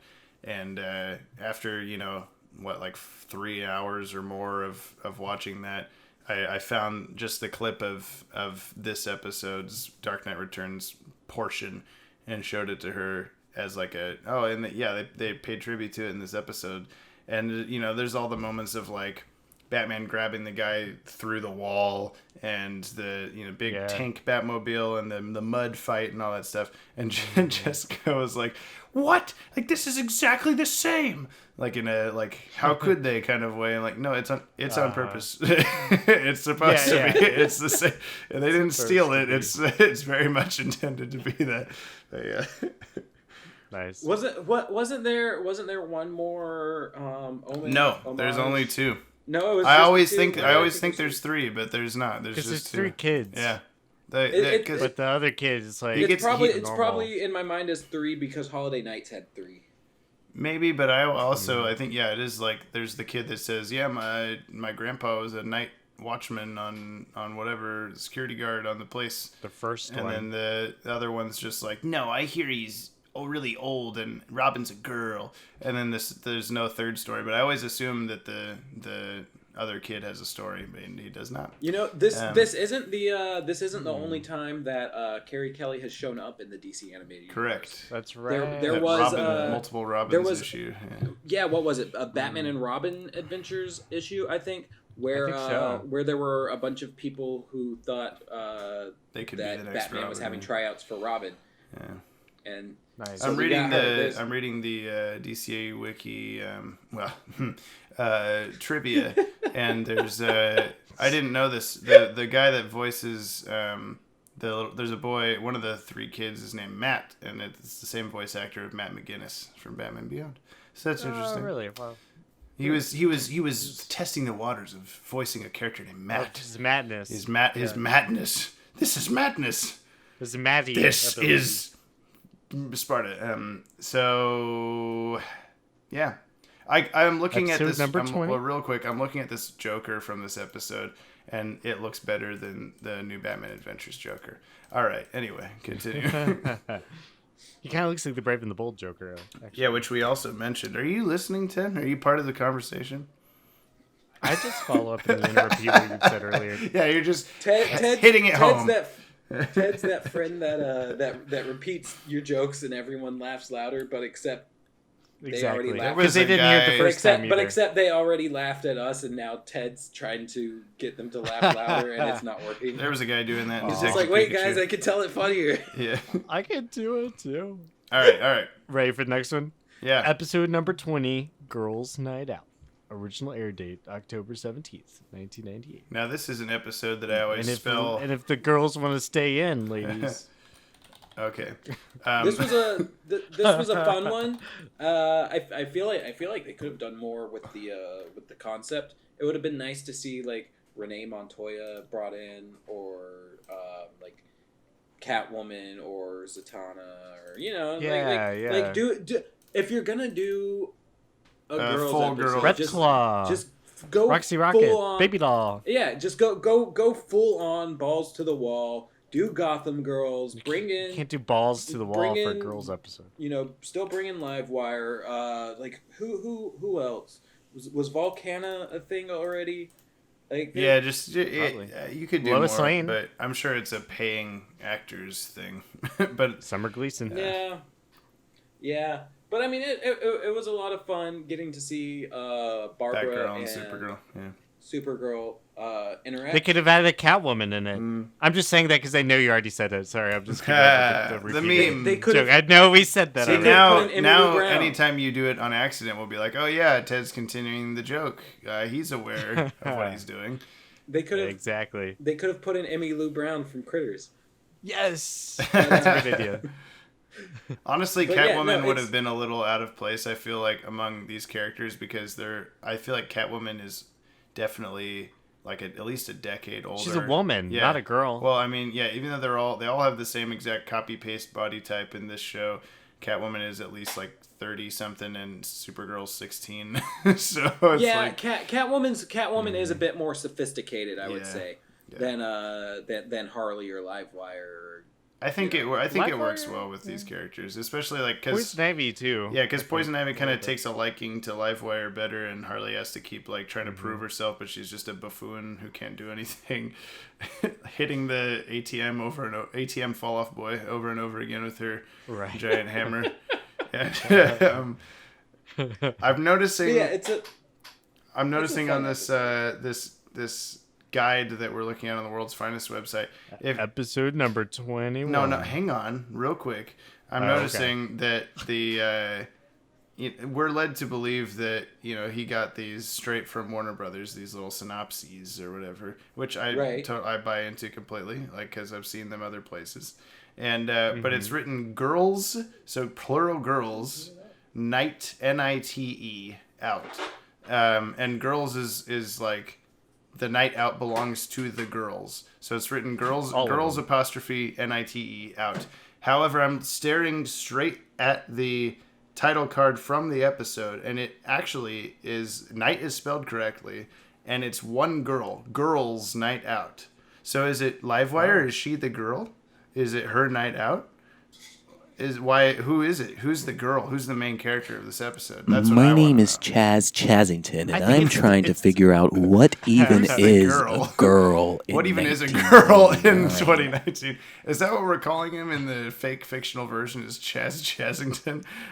No, right. I am Chaz Chazington. There is nobody else named Chaz Chazington. Very true, yeah. That is just simply me, I will fourth argue that with you, level Chaz intellect. Chazington. If you want to do a direct video message later, we can talk about it. All right, continuing. There's four more episodes. Chaz Chazington's just a character I'm making up. It's Yeah. It's not indicative. He's just a character I that thought says someone ridiculous else things just that no came one in. could possibly say. Right? I was like, "Where's Maddie? Why is Chaz?" Yeah, I was really confused too. Yeah. I was hearing him pee in the other room, and I didn't know what was going on. This Chaz guy took over his. Wow. Do we have anything legitimate to say about Girls Night Out? It's a fun episode. It's funny. We get to see Barbara fly. We get to see. Yeah. Maybe I shouldn't say it that way. We wind up seeing Supergirl's underwear for 2 frames. That's something that happens in this episode. So anyway, Mad Love. She's 16. I wonder why people Sorry, that was ask the from police. the other room, why are you watching the Ultimate police Thrill, are James? coming. What's those sounds on the TV? Yeah, what's his? Chris Hansen walks out of around the corner. Were you planning on watching Girls' Night Out today, sir? Have you seen his YouTube channel? Yeah, I have. Yeah. I'm guessing you saw the Gus and Eddie video about yes. it. Yes, very very good video. Mm-hmm. They've done two. We're just boys help out boys. Boys help boys. I don't know. Dude, boys support boys. Yeah. All right. Okay, Someone's gonna be listening to the podcast and be like, "Oh my God, you guys like Gus Johnson too?" And my response is gonna be like, "Who doesn't?" Yeah. That's yes. Well, we gotta start speeding through some of these last few. 4 more. All right, let's speed. Yeah. Speed Episode demons. number 21, Mad Love. Good. Episode Originally aired 22. January 16th, 1999. This is the series finale and the last episode that ever aired, but not the last production. Correct. Yeah, I mean, Mad Love is probably one of the best episodes. It's very good. It would only be better if the Joker was in his Justice League style appearance. Sure. Everybody knows about Mad Love. There's not much to say about it. Although I'm not sure if you guys saw that video that Dorkly did, but they trashed on it the whole time. Oh, really? Oh. Yeah, saying that like it doesn't stand up to like today's standards of wokeness. Oh. That might be true. And well, like I don't know. Like what even is a piranha in 2019?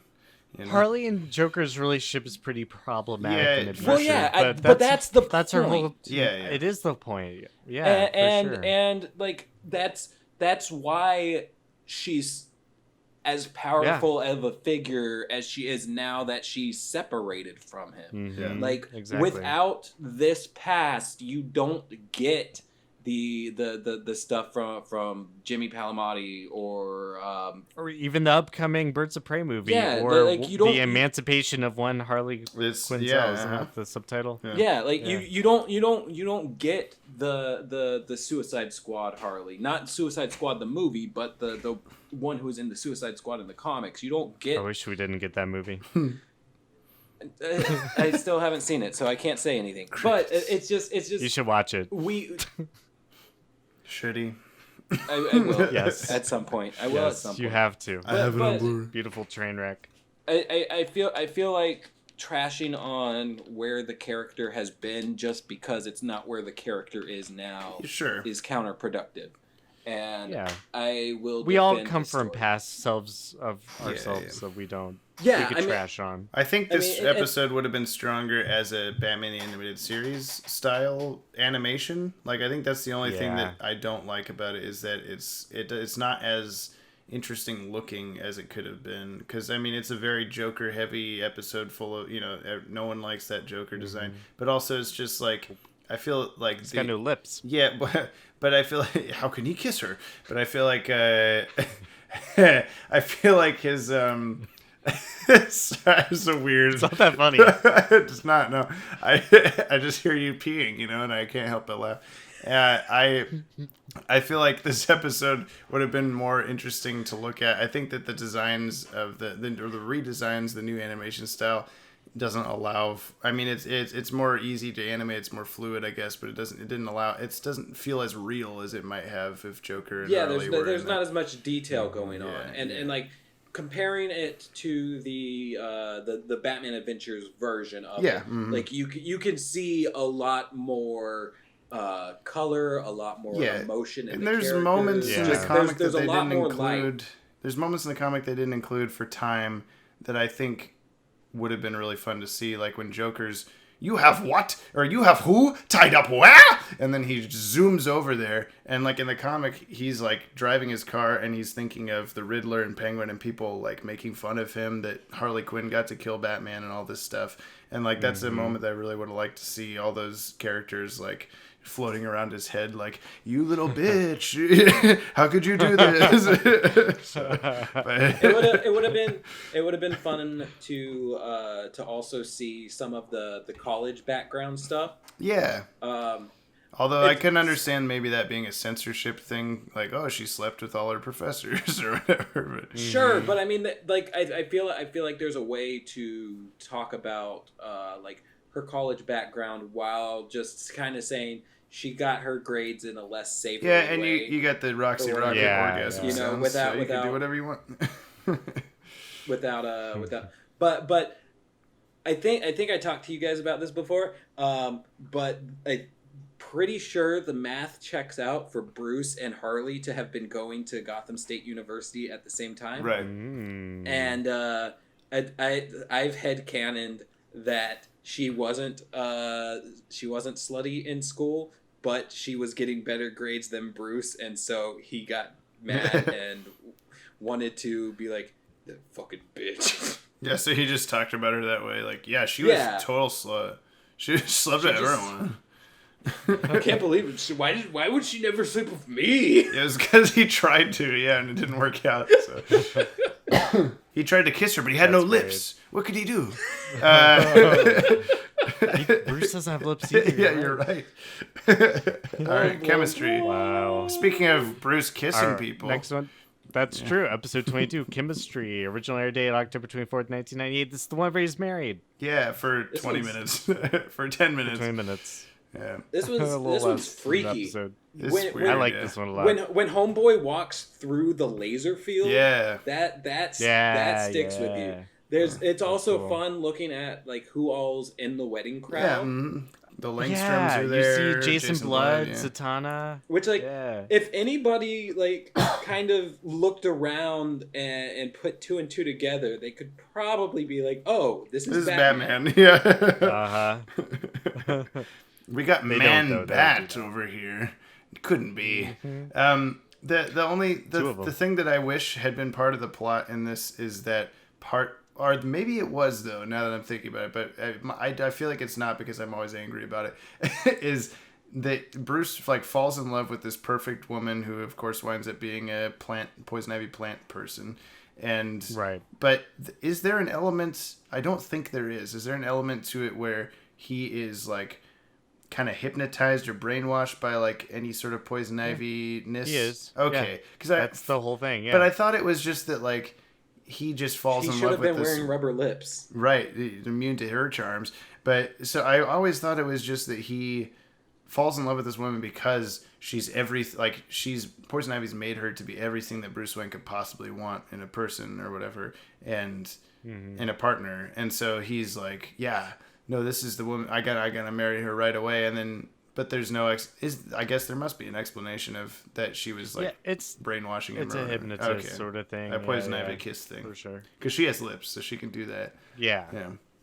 So, but he still fights it by the end, and he's able to kind of be like, "Oh yeah, no." I love the shot at the end where he flips his ring into the water. Like, nope, fuck that, I'm done. Sorry. Yeah. Two-Face style. Yeah, exactly. Heads. And he's like, "What? There's so many rings everywhere. Where's my ring?" That's how he defeats There's it. only one ring to rule them all. Sure, yeah. This is sort of a... One? Well, I had one more thing, but I'm trying to remember what it was. Okay. I know it was... Oh, it's in the scene where Batman's like telling... Oh, no, Nightwing is in this episode. He's just not Nightwing. He's just Dick Grayson. He's telling Dick, Tim, and Barbara, like... Yep, you guys are gonna have to just continue being, the Bat family without me. You gotta, and the Mask of the Phantasm music is playing during that scene when he first puts on the mask and stuff. So I really like that. That's all I had to say. So that's cool, that. All right. I like Veronica Vreeland's back up here. She's got her own husband, and he takes her name. His name's Michael Vreeland. That's kind of progressive, for 1998. Yeah, very progressive. Yeah, and she just had a Mad Love episode right before, and now you got the Super Woke episode next. Well, this one aired months afterwards. Episode 23. Beware the Creeper. Or before. Left parentheses Jack Ryder. Close parentheses. Correct. Original air date November 7th. That was the full title of the episode. Unrevealed. Such a good episode. Yeah. It's our first time seeing the question in the DCAU. It sure is. Right. Yeah. In the store. Yeah. The mannequin. Yeah. But yeah, you went by the mannequin this back episode. It has like very heavy freakazoid energy, which is Awesome. Makes sense. Michael Brent, if Yep. you're here with us now, here we are talking about the Creeper. Yep. I hope And you're how happy. he's DC's Deadpool. I've been, Michael has been a longtime fan and has wanted us to talk about the Creeper for quite a while. So here we are talking about it. Yeah, definitely. We're talking about it. It's a fantastic episode. It shows us Joker's backstory finally, which is not a retcon of him being a stand-up comic, because he wasn't actually a stand-up comic. That was from the year prior, where he was still the Joker. So for those of you who were confused, it's not a retcon. That was just the Joker dressed up as being a stand-up comic because he wanted to win that award. So we see the Joker get thrown over the vat of acid. Then he does the same to Jack Ryder. Jack Ryder becomes the Creeper. Well, it's a mix of the Joker gas, the acid and the Joker gas. Yeah. He kind of too forward with Harley Quinn. Yeah, a little bit. He rests his head on her with people before Nightwing. Yeah. I think that's part of the point of the character, is for him to push the envelope. So I'm not going to complain about it. Just tons of fun, wacky hijinks. There was a sequel to this one as well, in Gotham Adventures, that also acted as a sequel to Double Talk, where Jack Ryder bust into Wayne Enterprises to kind of, I guess, do an expose on the fact that the ventriloquist was working there. And he ends up becoming the Creeper during the issue, because he's not taking his little patches and everything, and wacky hijinks ensue. Is there any connection with the adventures in the DCU issue with the Creeper? He was featured in that too. I haven't read it. I own it. It was the first. That one. It was the first Adventures in the DCU. Want it. I got it. Comic that I owned, but I don't think I've read it. Maybe I have, and I just don't remember what the story. He's technically on the cover of Adventures in the DCU #1, so that's right, technically. But he was accidentally colored as the Joker. Yeah. The Joker always been Jack like Napier. a weird character for me. Like he straddles that line between hero and villain. He also straddles one of the Ultimate in Panic in the Sky. That's true, yeah, because he's a hero in the Justice League when they expand, and he's I guess he's a hero in the DCAU. But yeah, it's tons of fun. Yellow Skin, the Wacky Man. Yeah. It was great seeing the Steve Ditko Easter eggs and all of that. He's got like an Adam West Batman mask he kind of puts on for a second too. Yeah. The Creeper would cross over with Batman a lot in the late 70s in the Brave and the Bold comic books. Yeah. So he's been like a Batman associated character. Maddie, you just happened upon that like BTAS model sheet for him when you were looking for stuff. So he's like, he was maybe intended to be in it more than he was or something. I wish it was higher quality because it's such a small image, but it's cool to see that, and that he was planned all the way back in BTAS, and that kind of makes more sense as to why we see him on like early promotional material for Gotham Knights. Before I saw the new Batman Adventures at all as a kid, when I was just looking on that Batman Superman website a lot, I always assumed like, oh, I haven't seen most of these episodes or any of them, but the Creeper must be like a big presence in the show, because he was even listed as like, Batman's got Robin and Batgirl like usual, and then Nightwing's here. He was the old Robin, but then also like you got to welcome the Creeper. He's the newest Like they were trying to market him as like this zany Warner Brothers character that he's going to be in the show, and then he just was only in one episode. So I feel like he was supposed to just be way more in the show than he wound up being, but we'll never know. Yeah, if we ever get to talk to Bruce Timm, that would be something fun to ask. One of 6,000 questions we have to ask him. Right? I feel like we should have a doc ready for like things we would ask Bruce Timm. Yep. Final episode. I'm looking at that Adventures in the DCU episode, and it looks like it's very out of continuity. Issue? But that might be worth a... Yeah, it was number 17. It has the Helgramite in it. Yeah.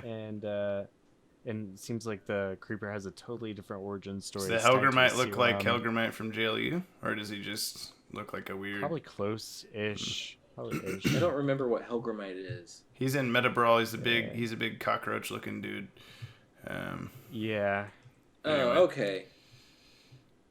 He's in Legacies number 5 that hasn't been released yet.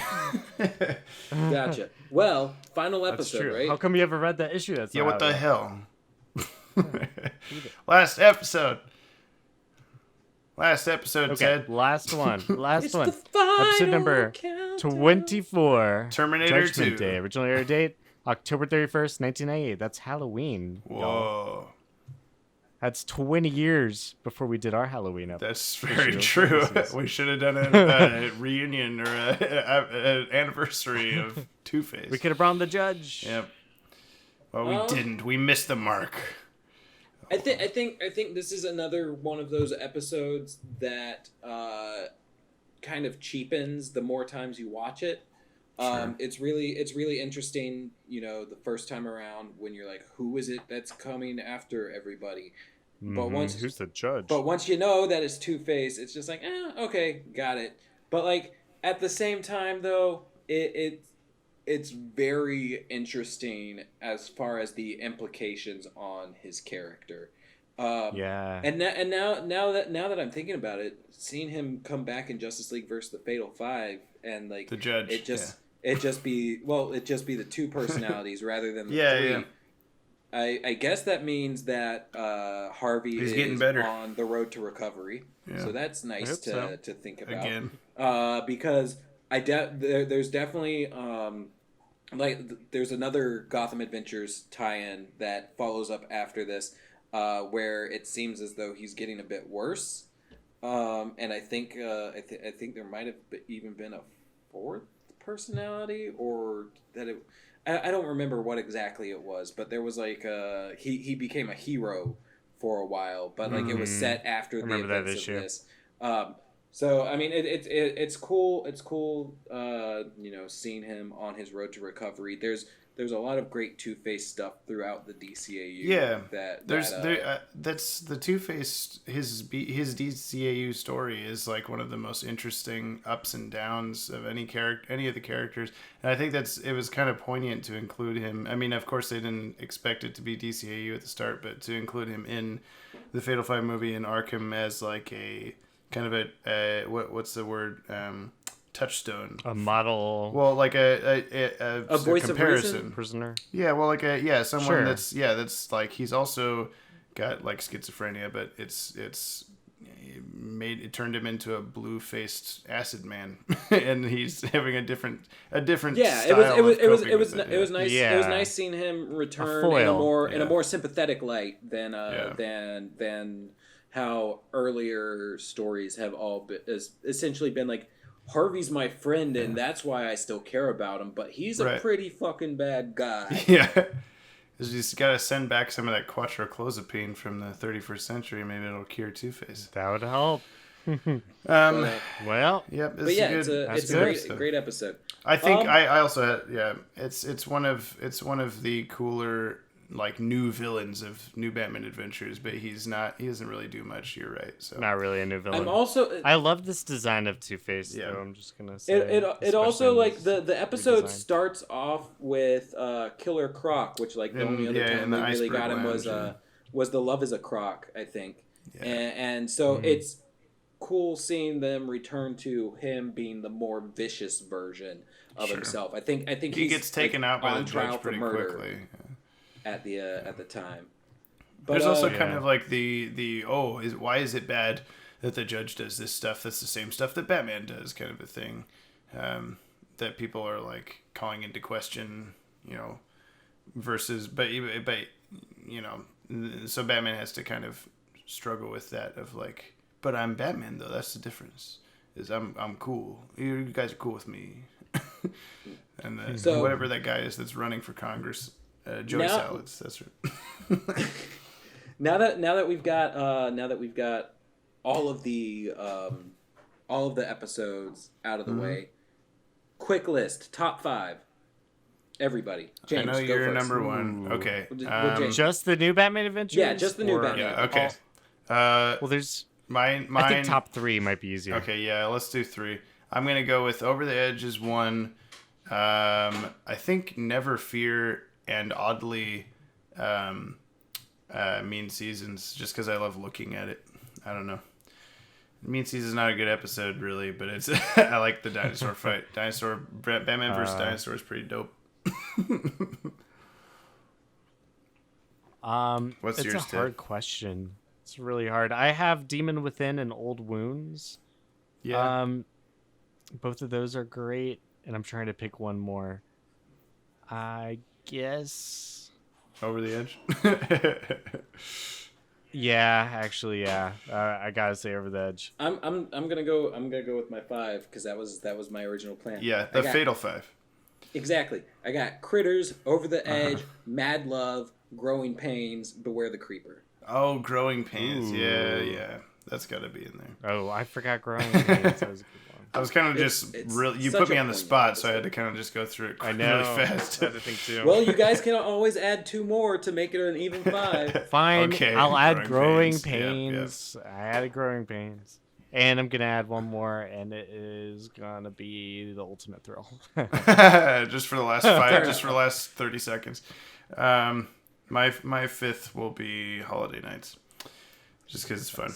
All right. Do we want to do comic relief or do we want to do everyone's trash? What's the Let's order? do both. We keep changing it up. Yeah, but which one first? Comic Let's do comic relief. relief. Okay. So for those who I just want to mention this before we go into it is in the comic relief section. Often we talk about a comic that you may not have read, and if you want to skip to any other part of this podcast, there is the time codes in the description. So if we're going to talk about Doomsday Clock number 10, if you haven't read it or if you don't care, I would recommend going to Everyone's Trash because that might be stuff you care about more. But Doomsday Clock number 10 was really cool, and I liked it a lot. And Ted's got more to say than me, probably.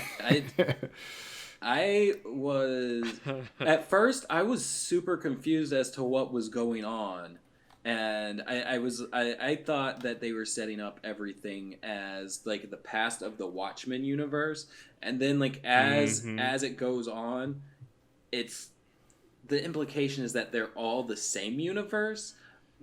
But outside forces change when Superman gets there, and so it has reverberations that change everything. I don't think that's right. I think he says he enters the multiverse after leaving Adrian Veidt when he says I'm leaving this galaxy for one less complicated. There's a caption where he's like, it's that day that I said that thing and I entered the multiverse. Right. But then at the end he says that there is no multiverse, there's the metaverse. And that it's like it's one thing or something. So he's suggesting the metaverse is the concept, and this is kind of a new concept from this issue, where it's like all the events of the greater multiverse is affected by the main continuity of DC Comics. Right. Which creates this metaverse of ever-changing. As in the people who make comic books, I guess. Kind of. But he does specifically like say that like outside forces like the Anti-Monitor and stuff like that are the ones that like have moved Superman's origins around. Sure. And that he does it the final time, and that he decided that he was going to be try it out. The force that starts moving other people's origins around, like when we saw the Alan Scott's Lantern taken away. That was the stuff I liked series. the most from the issue. I think was seeing like there's this. They're gonna take a picture, and then he calls out the genie, the Thunderbolt genie, and he's like interrupted mid sentence, and like mid sentence it swaps to Superman. Like is not from this time. He's more modern or whatever. So like that was really cool. I think God, what's happening? I think what hit me the most in this issue was that ending where he's talking about how he's a being of inaction, and because of that he's been come to be seen as a villain and has to come up against a man of action. And a man of action comics number 1. And like just seeing those like being of inaction, man of action, like just seeing both of those like phrases in the panels and everything. Something about that just hits really hard, and it's just like, oh, I Yeah. didn't think about how just opposed the concepts of these two characters are to each other. And it it's made a lot of yeah. things But they're click. both Superman. Remember, It's a lot- Dr. Manhattan yeah. appears like the Superman's American. Yeah. Yeah, right. And I much prefer now, like, because leading up to this, I was just like, oh man, like, really, they're just going with the route of at some point Dr. Manhattan and Superman are going to punch each other. Like, I was really hoping from the start. I think we talked about that as early as like issue 1 or 2 on the podcast. Is like, I really don't want this to just end up with Dr. Manhattan and Mr. Superman just punching each other in the face. And then the last couple issues when they were like, for the last 3 yeah, issues. but it's seeming like that is a much more like poignant moment instead of just like they have to fight each other. Like it's like he did something to Superman that makes this that's why it's happening. And I like that they finally kind of explain what's going on with all the cutaways to that black and white TV show. Like they show that like he was influencing that guy also, and so like while he's just been toying around trying to figure out where he sits in the metaverse or whatever. So Which it's a lot of tying up of things that will be ultimately tied up in the next final 2 issues, I guess. In 6 months from now. Did either of you guys read the part after the actual comic? Yeah. Like I did the mom's letter. I didn't read the film script part, but the letter from his mother. I scanned that. Was just like oof, like added some good depth. And it kind of mirrored Carver's getting fired from that studio when he was young. Yeah, like it's there's definitely like Jeff Johns has like tons of parallels he's setting up, and it's really interesting watching how he mirrors himself without feeling repetitive.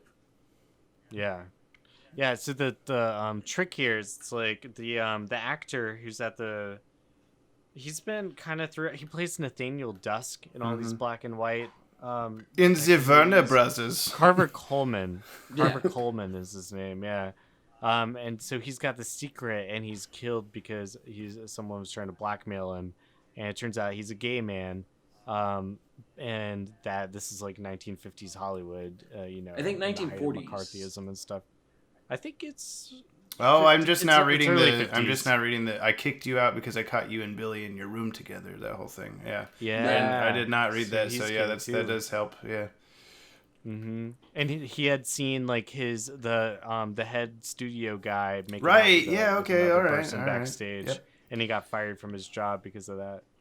Which like just watching it makes it even like sadder to think about, because I'm sure in that moment his character probably thought, oh, there's stuff going on that I can relate to, and then all of a sudden he gets thrown out of this job that he just came all the way across the country for, and he only had $17 left to him, and he finally sees someone that he can relate to, and they're just like, get the fuck out of here, you weren't supposed to see that. I'm also noticing here at the end, the final page, they keep showing the clock, and it's ticking closer to midnight. This one has like a kind of flowing red across it, and it's both like it could be blood, but it also could be Superman's cape, which is kind of a cool visual, because it's starting to very slightly cover up the clock, like, oh, Superman's gonna best Dr. Manhattan or something like that. So. This was a good issue in terms of getting to know Dr. Manhattan better for why he's doing what he's doing. We needed that. And we see his dick a lot, so, I'm on board. I'm game. We hear him pee several times. Now that I'm thinking about it, there might even be a little bit... There might be a little bit more like a reason for him and Carver... meeting each other, like, cause I don't know. I'm thinking about the Carver being gay and Dr. Manhattan being naked. I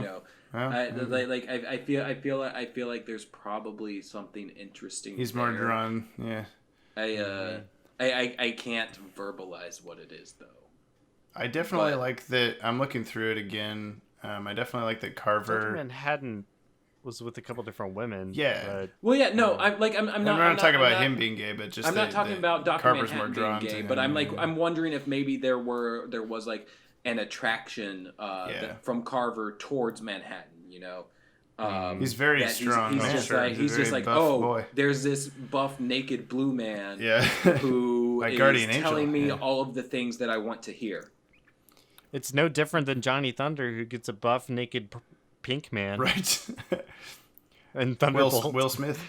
I do really like that Carver gets, as he's like getting older, you know, we're seeing further and further into his future. He's a lot more confident each time. He's got better hair and better suits and everything every time. And obviously he's getting richer, but he's also just getting more and more like cocky with like, yeah, I know what's gonna happen. I'm gonna get this award. I'm gonna da da da. And he's like, I don't know, it's just kind of like helping play into like Dr. Manhattan's doing this for him unintentionally almost. Like he's just kind of like testing his foresight powers of like, can I see what's going on with Superman? And it just winds up like, yeah, I mean, you're going to win the movie award, whatever. And the guy's like, fuck yeah, I get to, like he's just kind of like, leeching off of these unintentional consequences. There's a lot of good stuff in this issue. And they link it back to the Legion. They have Superman or Superboy up in the far future, and so that starts to we've got these seeds now of why Saturn Girl and Johnny Thunder have been. So and because of all this stuff in this issue and the last couple ones, I look forward to going back and reading the whole thing as one story and kind of catching stuff I didn't catch before. There was a moment when the Carver character, he's homeless and he's lying in an alleyway and he sees a blue light and it was like, it's the police, but it had it's obviously you're supposed to think it's, tinge. And I really liked that. I went like, oh, cool when that happened. And, the Action Comics cover of the car against the rock and stuff. What is the photograph that he has? Is it of him and the girl that he loves, Dr. Manhattan's Watchmen girl that I can't remember the name of her, Silver or something? Silk Spectre? Yeah, Silk Spectre. Is that the photo that he leaves in the diner? There's just like a photo. To look back on it. Is that something that is left by Manhattan, or is that something that was left by That's what I was trying to figure out. I don't know. Because I know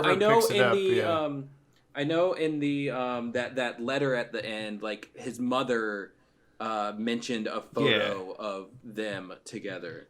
So it might be that. I'd have to go back and look. But it's like, where's Dr. Manhattan's pockets that he's keeping that in? You know, I'm trying to look back, and actually, I don't see the photo you're talking about. It's on page. Oh, I see it now. It's like it's John and his first wife. Yeah, okay. John and his first wife at the This is the carnival. The carnival, or the city fair or whatever. It's definitely it. I like which might be like a way for him to be like, oh, this blue guy isn't gay. Right. You know, this naked blue man that I met at the diner now. Oh, he had a girl. Oh, okay. Whoops. Won't hit Maybe. on him. But there's just so much interesting stuff in this. Like there's even like we already know that like Dr. Manhattan doesn't like experience life chronologically, but like seeing like stuff brought back here that was plot points in Watchmen, like him and the comedian being off in, what was it, Vietnam or whatever? Yeah, when he does bring that up, yeah, like he brings that up, and it's just like, oh, so that like while that happened at that point in time from a chronological standpoint, from Dr. Manhattan's viewpoint, that apparently happens after. Well, I mean, like it all happens at the same time for him, I feel like. Yeah, I think he's just experiencing everything at once, pretty much. But yeah, it's weird. I guess just kind of like coming to realize what the sensory overload must be, and it kind of helps explain his course of inaction, because you can't react to all of it at once. He has inaction, but he also, like, it's kind of implying that like everything that he does that's like a huge deal, that's, you know, shaking the core of the DC universe and all this stuff, is just him going like, I wonder what would happen if and just like he just is trying a thing because he's like, I'm in 60 places at once. What if I pluck this blade of grass out of the ground and then 60 different things happen that I didn't expect? And so all this like earth shattering, like timeline warping stuff that's going on is just him like, what if I squished a bug? I don't know. Let's see. It all comes down to Superman. Yeah. He's doing it all to manipulate Superman's life, and because he knows Superman is the linchpin to all the heroes appearing in both the present and the future and everything, and he does this to try to shape this next iteration of Superman into something that works more with his vision, and so that's why he has the Kent parents die in that car accident that we see back in issue number 1. Right, and is that implying that that's been the origin of, because this Superman that we've been following, the New 52 Superman. Okay, but I mean, like the Superman that he's coming up against in this comic is from a different Earth. So this is the New 52. This is the New 52 Rebirth Superman follows from New 52. I know, but I'm just saying, the current Superman in the comics is not the New 52 Superman. He's the it is. Oh, you're right. He's different. He's from Earth Prime or whatever. You know, the Earth. My headphones fell out when you said, "I'm just saying." I'm That's just a saying. good point, James. Yeah. That is a good. So that's point. what I'm confused about. So. Yeah. Wait. Did they merge souls? I guess. Yeah. In Superman Reborn, they kind of combine each other. It's the same person now. Technically I guess. the same now. Yeah. Maybe they did that for this reason. Yeah. Oh my God. Yeah. Because comics. You guys will just have to reread all of the important parts of Rebirth before Doomsday Clock 12 comes out. I suppose so. You'll have to make that time. Which I feel like will be possible, because this map that I'm doing will probably be done before that ever hits the shelves. We probably have like 4 or 5 more months before the end of Doomsday Clock. Yeah. Well, I'm pretty far along on this map, so. All right, let's get to these everyone's trashes, and let's kind of let's try to hammer through. Can I mention real quick, just like 15 seconds? This might be a good opportunity for me to follow up with some of my graphic content stuff. Sure. But I want to talk about Detective Comics. I've been reading more of that. I was talking about the Arkham Knight story arc. Yeah. And I know who the Arkham Knight is. Oh, don't tell me. And one of my predictions is correct. In that video? From the video? Yeah. Oh, from okay. the video. All right. Take that's that, all. atheists. That's all I'm going to say. Okay. Unless you want to know who it is. I don't right now. But I know who it is. Well. Their last name rhymes with... Oh. No. Blight. Their last name rhymes... Arkham Knight. Their last name The Arkham Knight is Perry White. With boat turkey. Actually... All right, never mind. Anyway, all right. So this is from Stark. This is from Starco is Canon at DCAU Watchtower. I have a hot take. Make a series where you take people's hot takes and debate them. My hot take is this: Kevin Conroy's age is starting to show in his performances as Batman, and it makes me sad. I would disagree that his age is showing, but I would agree. Well, maybe not agree, but I would say that his he kind of hams it up more than he used to. He's more like he knows he's the Batman. Like everyone tells him all the time, "You're the best Batman." I always hear Batman. I always hear you in my head when I read Batman. Yeah. You're Batman, Batman, Batman. He's jaded to it now. Yeah, he's a little more like, because whenever he's in a movie, he still sounds like he did in the shows and whatever, but when he's just like on stage or doing a press thing or whatever, he's like very over the top with everything he does. So his age doesn't show in animation either. It's just his voice. Technically. Yeah. I have no strong feelings either way. Sounds good. This is from Nue Chad on the Discord. Did I make it for Monday's podcast? Because my question is, when is something his question was if he made it for Monday's podcast. The answer is yes. The answer is okay, yes, moving on. Next question. Says my question is, when is something a reference or Easter egg, and when is something actually a hint to something greater? Example: the stuff in the Flash Museum, the wall art in Super Babes. I guess all both. Yeah, I guess so. I mean, a hint to something greater though might be like the Cadmus. Well, so tie-ins that we have to other episodes. I think I think maybe the question has to do about like how you'll see Easter eggs in movies that aren't necessarily like, oh my god, like Alien is canon to this movie because there's a xenomorph skull or whatever. Right. And then it is after that. So in my thoughts on this is that as far as the DCAU goes, if the Easter egg is there, then it's canon. Like, sure. We see Power Girl in Super Babes, it's canon. We saw Hal Jordan in Super Babes, it's canon. Yeah, I mean, there's nothing that on screen that's just there as a joke. Like, I mean, Tiny Toons, he's reading Tiny Toons in that one Batman episode, and it's like, okay, I guess there's Tiny Toons. Like, it's not like it's a thing you can just ignore. Despite the fact that Batman exists as a show in Tiny Toons. Right, exactly. But yeah, I mean, I don't know. I think we just have to accept what we see as canon.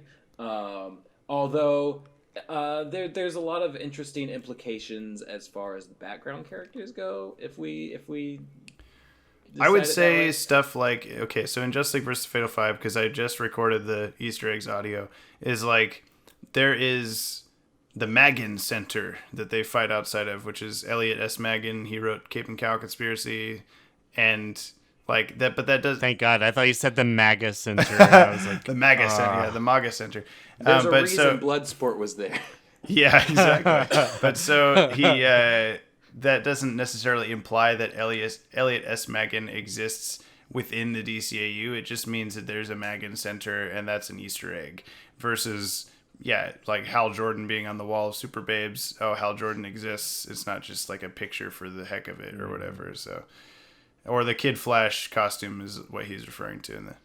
Or like when a Nazi tells Static, "I'm not that kind of spider." That's a little Easter egg. I thought you to, said when Spider-Man. a Nazi tells Static, Heil Hitler. You got your head in the MAGA clouds, right? I got my Nazi head. tells Spider-Man, "I'm not a Nazi." The MAGA Center. Okay, this is from Nick Fillet on Instagram. He says, "What he ordered?" What? I said, "What he ordered?" Yeah, he ordered a Nick Fillet. Nick Fury. Also, hard motherfuckers want to find me. He says, I tagged you here because of the idea that DC's animated films division is using the New 52 aesthetic into the Rebirth era. What are your full thoughts on this? I personally... So he's talking about, like, they use the New 52 character models, even though it's more past New 52 now. Ooh, in the I have an answer for this. Well, let me finish the question first. I personally think it doesn't work for a story like Hush, as I pointed out in the comments. What do you think of its use for classic/legacy titles such as the Judas Contract that are not from New 52? Okay. I have continue. Or Death of Superman. Yeah. I have an answer for this, and I've actually been binging these recently and catching up on all of them. I think I still have just like 3 or 4 left to watch, and going through press junkets and like having a conversation with James Tucker and stuff like that. This wasn't a New 52 universe ever. It had loose adaptations of New 52 storylines, but they were loose. This was... I think Justice League War was pretty on the nose.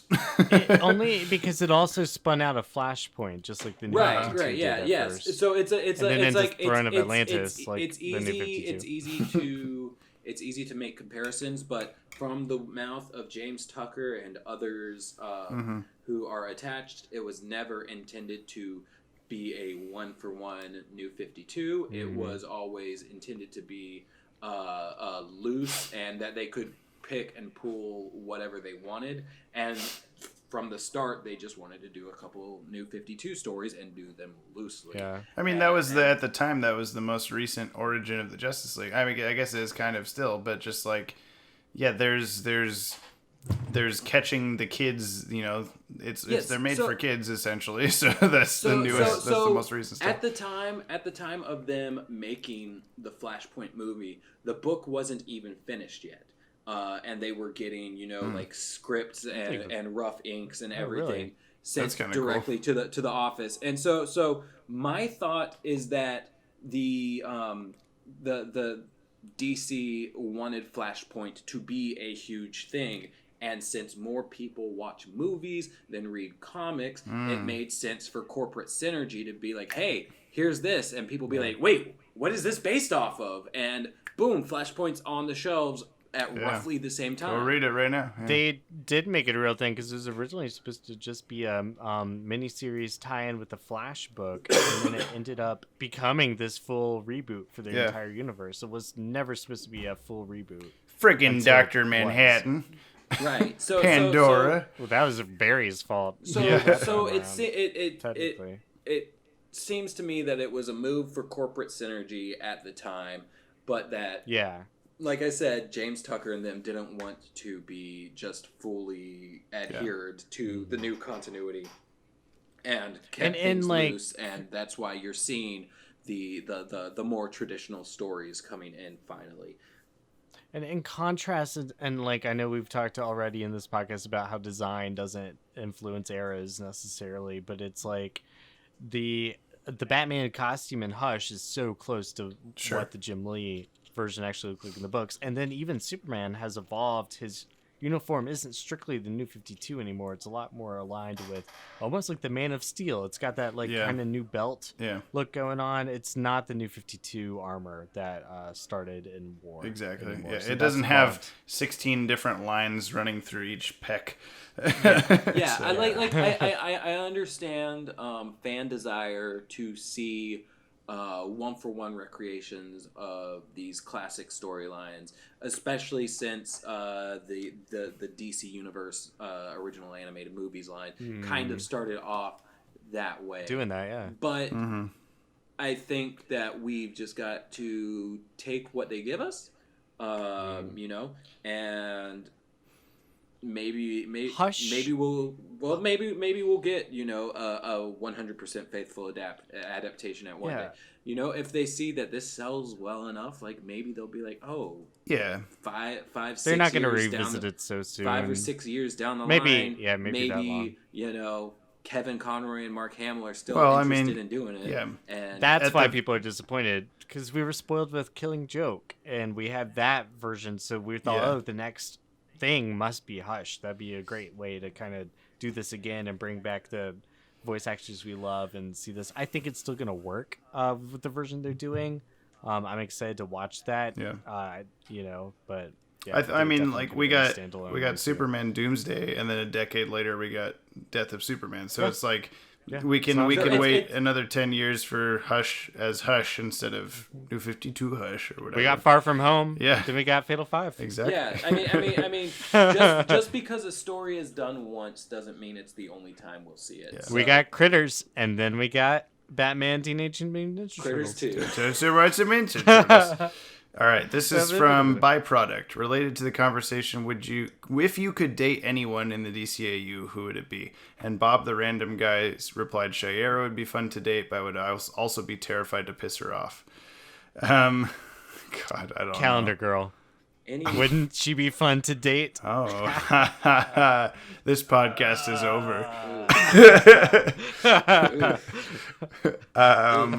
Okay, so it has to be someone over 18. Paige Monroe. Paige Monroe over here. Yeah, I would. I guess I have to date like a calendar. Okay, all right. Is it a date? I guess he specified date. So, I don't know, man. I picked a good one. Yeah, you picked the best option. I'm trying to think. Like I want. I kind of want to pick a character from both genders though, instead of just one. Sure. I can't think of who. Judge Vargas. I can't think of who my boy would be. I know my girl. Oh, I forgot to mention that the judge was voiced by the same guy who voiced Fingers in Batman Beyond, the gorilla. That was just a little factoid, which we learned from. Fingers is cute. Yeah, I would date Fingers. No, I think actually that makes me. I mean, I'll date Epilogue Dana Tan, because I can't date Batman Beyond Dana Tan. Yeah, that's my answer. I think okay, so I because I would get to date her for 15 years. So anyway, I think my boy would have to be Wally. Sure. Okay. I think Wally and I have a similar energy. Yeah. Nice. And it You would go eat well. 32 hamburgers a day? Yeah.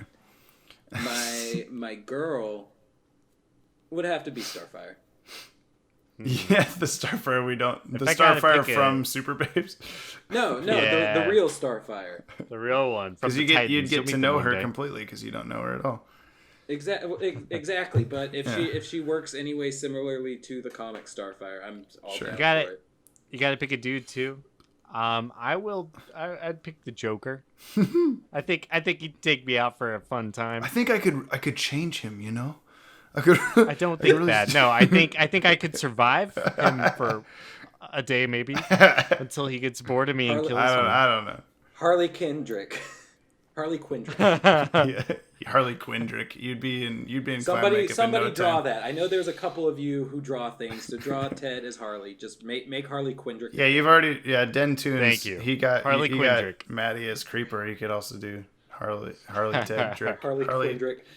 And Harley. then James will have to be Lil J, Joker Jr. Yeah. I'd like a Make us couple's all a photo of Joker me and family. Calendar Girl too. Me and Calendar Girl on a date But I yeah, can't- on the calendar. I'll go with Oswald Cobblepot for my guy because he's got money. You know, he could buy me whatever I want. This is from Chode Malone. at DCAU Watchtower. Would you want to see an animated DCAU anthology film where they tell different stories of different characters from JLU, kind of like Batman Gotham Knight and Green Lantern Emerald Knights? Yes, for sure. More DCAU content. I'd like to write it. I'd like to write an episode So of it, actually. If anybody's hiring. My only misgiving about this would be I don't want to deal with the continuity arguments. For sure. No, but I want to know what Sand was doing ever. I want to know where Wave Rider came from. I want to know these characters we never. Our Man. What's his deal? You know, these ones that we never got to know anything about. That I would want be to see great. the Creeper be. Jack Reiner. Well, no, be recruited for the Justice League. Yeah, how did that I wanna pass see by that conversation. the other members? Yeah, even Batman didn't want him. That's the last question. So that's it.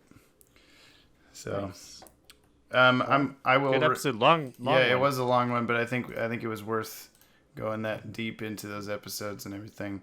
And I like talking about Doomsday Clock, so I don't regret. Yeah. I regret nothing. Let's see here. End of episodes. Yeah. You just reminded me of this Dave Rubin having a meltdown yesterday. Yeah. I don't know if you saw that video. I saw like memes of it, I think, but I didn't watch the video. It's like a right wing publication like posted some light criticism about him, and then he went off on Twitter on like a 25 tweet thread. Oh yeah, And yeah, then- okay. And Yeah, then yeah, later, yep. and then later in the day, like post an 11-minute long, like live stream video about how he's not mad, he's having a perfectly fine day, and like I wonder I why regret none of- nothing. Yeah. I wonder why I none hope of the so. intellectual dark web guys have texted me to give me support or yada yada yada yada. And he keeps going on about like I regret nothing about how I've conducted any of my interviews. I'm not perfect, and like of course none of my interviews will be perfect. Blah blah blah blah. Uh-huh. It's just like I'm having a good day. I regret It's nothing. fine. Well, yeah, he's the dog sitting in the fiery room going, everything's fine. This is fine. And then come This is fine. to find out later in the day, Milo Yiannopoulos posted text conversations between the two. Milo said, after 2 years of Dave pretending I don't exist, all of a sudden he shot me a text and post the screenshots, and he just tells Dave to fuck off, and it's so funny. Like I don't like either of them. But seeing Milo tell Dave Rubin to just leave him alone is something of beauty, and those screenshots need to be put in a museum. Well, this is a good end to the podcast. I will say I have written here every time that I want to do shout outs before as we're starting to do these like thank you for doing this thing and da da da kind of stuff. And at the start, the first few episodes of the podcast, because I got this from the Tim Talk podcast where they do their bat plugs at the end, where they're like, "Hey, what's a thing that you just watched?" Or like a person you want to. That sounds like an item mention. we could add to our little Teespring website. Yeah, everybody get some bat plugs. For your loved one on Valentine's Day. I think that's the joke. Yeah. Cool. But I mentioned that Comic Drake video about Captain Britain, so I'll remind people to go watch that video. It's a good one. If either of you have anything that you watched recently or read or something that from a creator that you'd like to mention. You want me to go first? Yeah, go ahead. I read. I'll probably do a graphic content on this soon, but The Invisibles by Grant Morrison. It's a series I've been wanting to go to for a long time in my life. He's one of my favorite writers, and this is one of his quintessential comic series, published in Vertigo around the same time as Sandman. So in the segment where we're talking about, that. Hey, people that have a hard time, let's shout out these people. You're gonna shout out Grant Morrison. I didn't know it was a hard time. What's the context? Somebody having a hard time? No, okay, so like a prayer circle? No, we want to help other. Maybe Grant Morrison's not doing as hot as I thought he was. President Trump, he's having a really hard time right now. I just want to shout out Donald Trump real quick. Have you guys seen the Trump prayer coins? Get him out of here. He's having a bad time. I'll have to send the video. Prayer to the chat. Coins? Yes, I'll have to send the video to the chat. They're $45 gold-plated coins. Oh my God. Steve Munchin will make prayer coins, but he won't put Harriet Tubman on the 20. Okay, all right. It's a different thing. Is there a YouTuber or a podcast or something that you want to advertise? Like, oh, I love this thing. You should also listen to it. You should also watch it or whatever. That's what I'm talking about. Okay, Maddie, your turn. I have been recently watching a lot of live streams from actual Jake on Twitch. He is Papa Bird Jake on Twitter, and he is from the Hugo and Jake channel here on YouTube. His channel essentially has been in the past atheist Bible studies, but recently he did him and his co-host did a review of Jordan Peterson's what's the book called? 12 Rules for Life, I believe. Broke it down chapter by chapter. Really interesting seeing their takedown of that. And then his live stream has more or less been people who want to argue with him on Twitter. He invites them to come debate him on live streams, and more often than not... So he wants to have video chats with them, is what you're saying. But it's hilarious, because more often than not, the people who try to come after him on Twitter don't have a fully formed argument, and so he kind of destroys them. Really. Yeah. And he recently did, I think the biggest interview he's done is with Jesse Lee Peterson, which is an interesting, not to be confused with Jordan B. Peterson that I just mentioned. Jesse Lee Peterson's a really interesting guy. I don't know.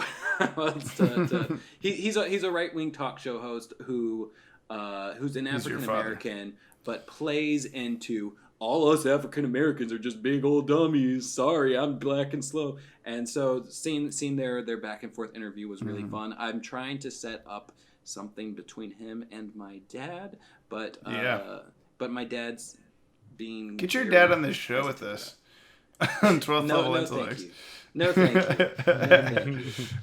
The less I have to deal with him, the better, but I wanted to see somebody else deal with him.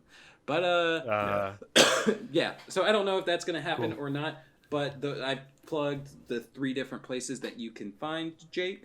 So go check him out if that sounds like something you're into. Cool. So, yeah, thanks everybody for listening. I want to thank Adam Mullen for writing the music up top and for all the little themes throughout all the little programs that we do on this here channel. The podcast is out every other Monday on iTunes and YouTube and WatchtowerDatabase.com. Let's see. There are a handful of people that return to this podcast regardless of what we're talking about, just to hear us talk about whatever, because they like us as humans. If you're one of those people listening, thank you sincerely. And you know, if you think anyone else would like to hear us talk about whatever the bullshit that we talk about, then just like, you know, send us over to them.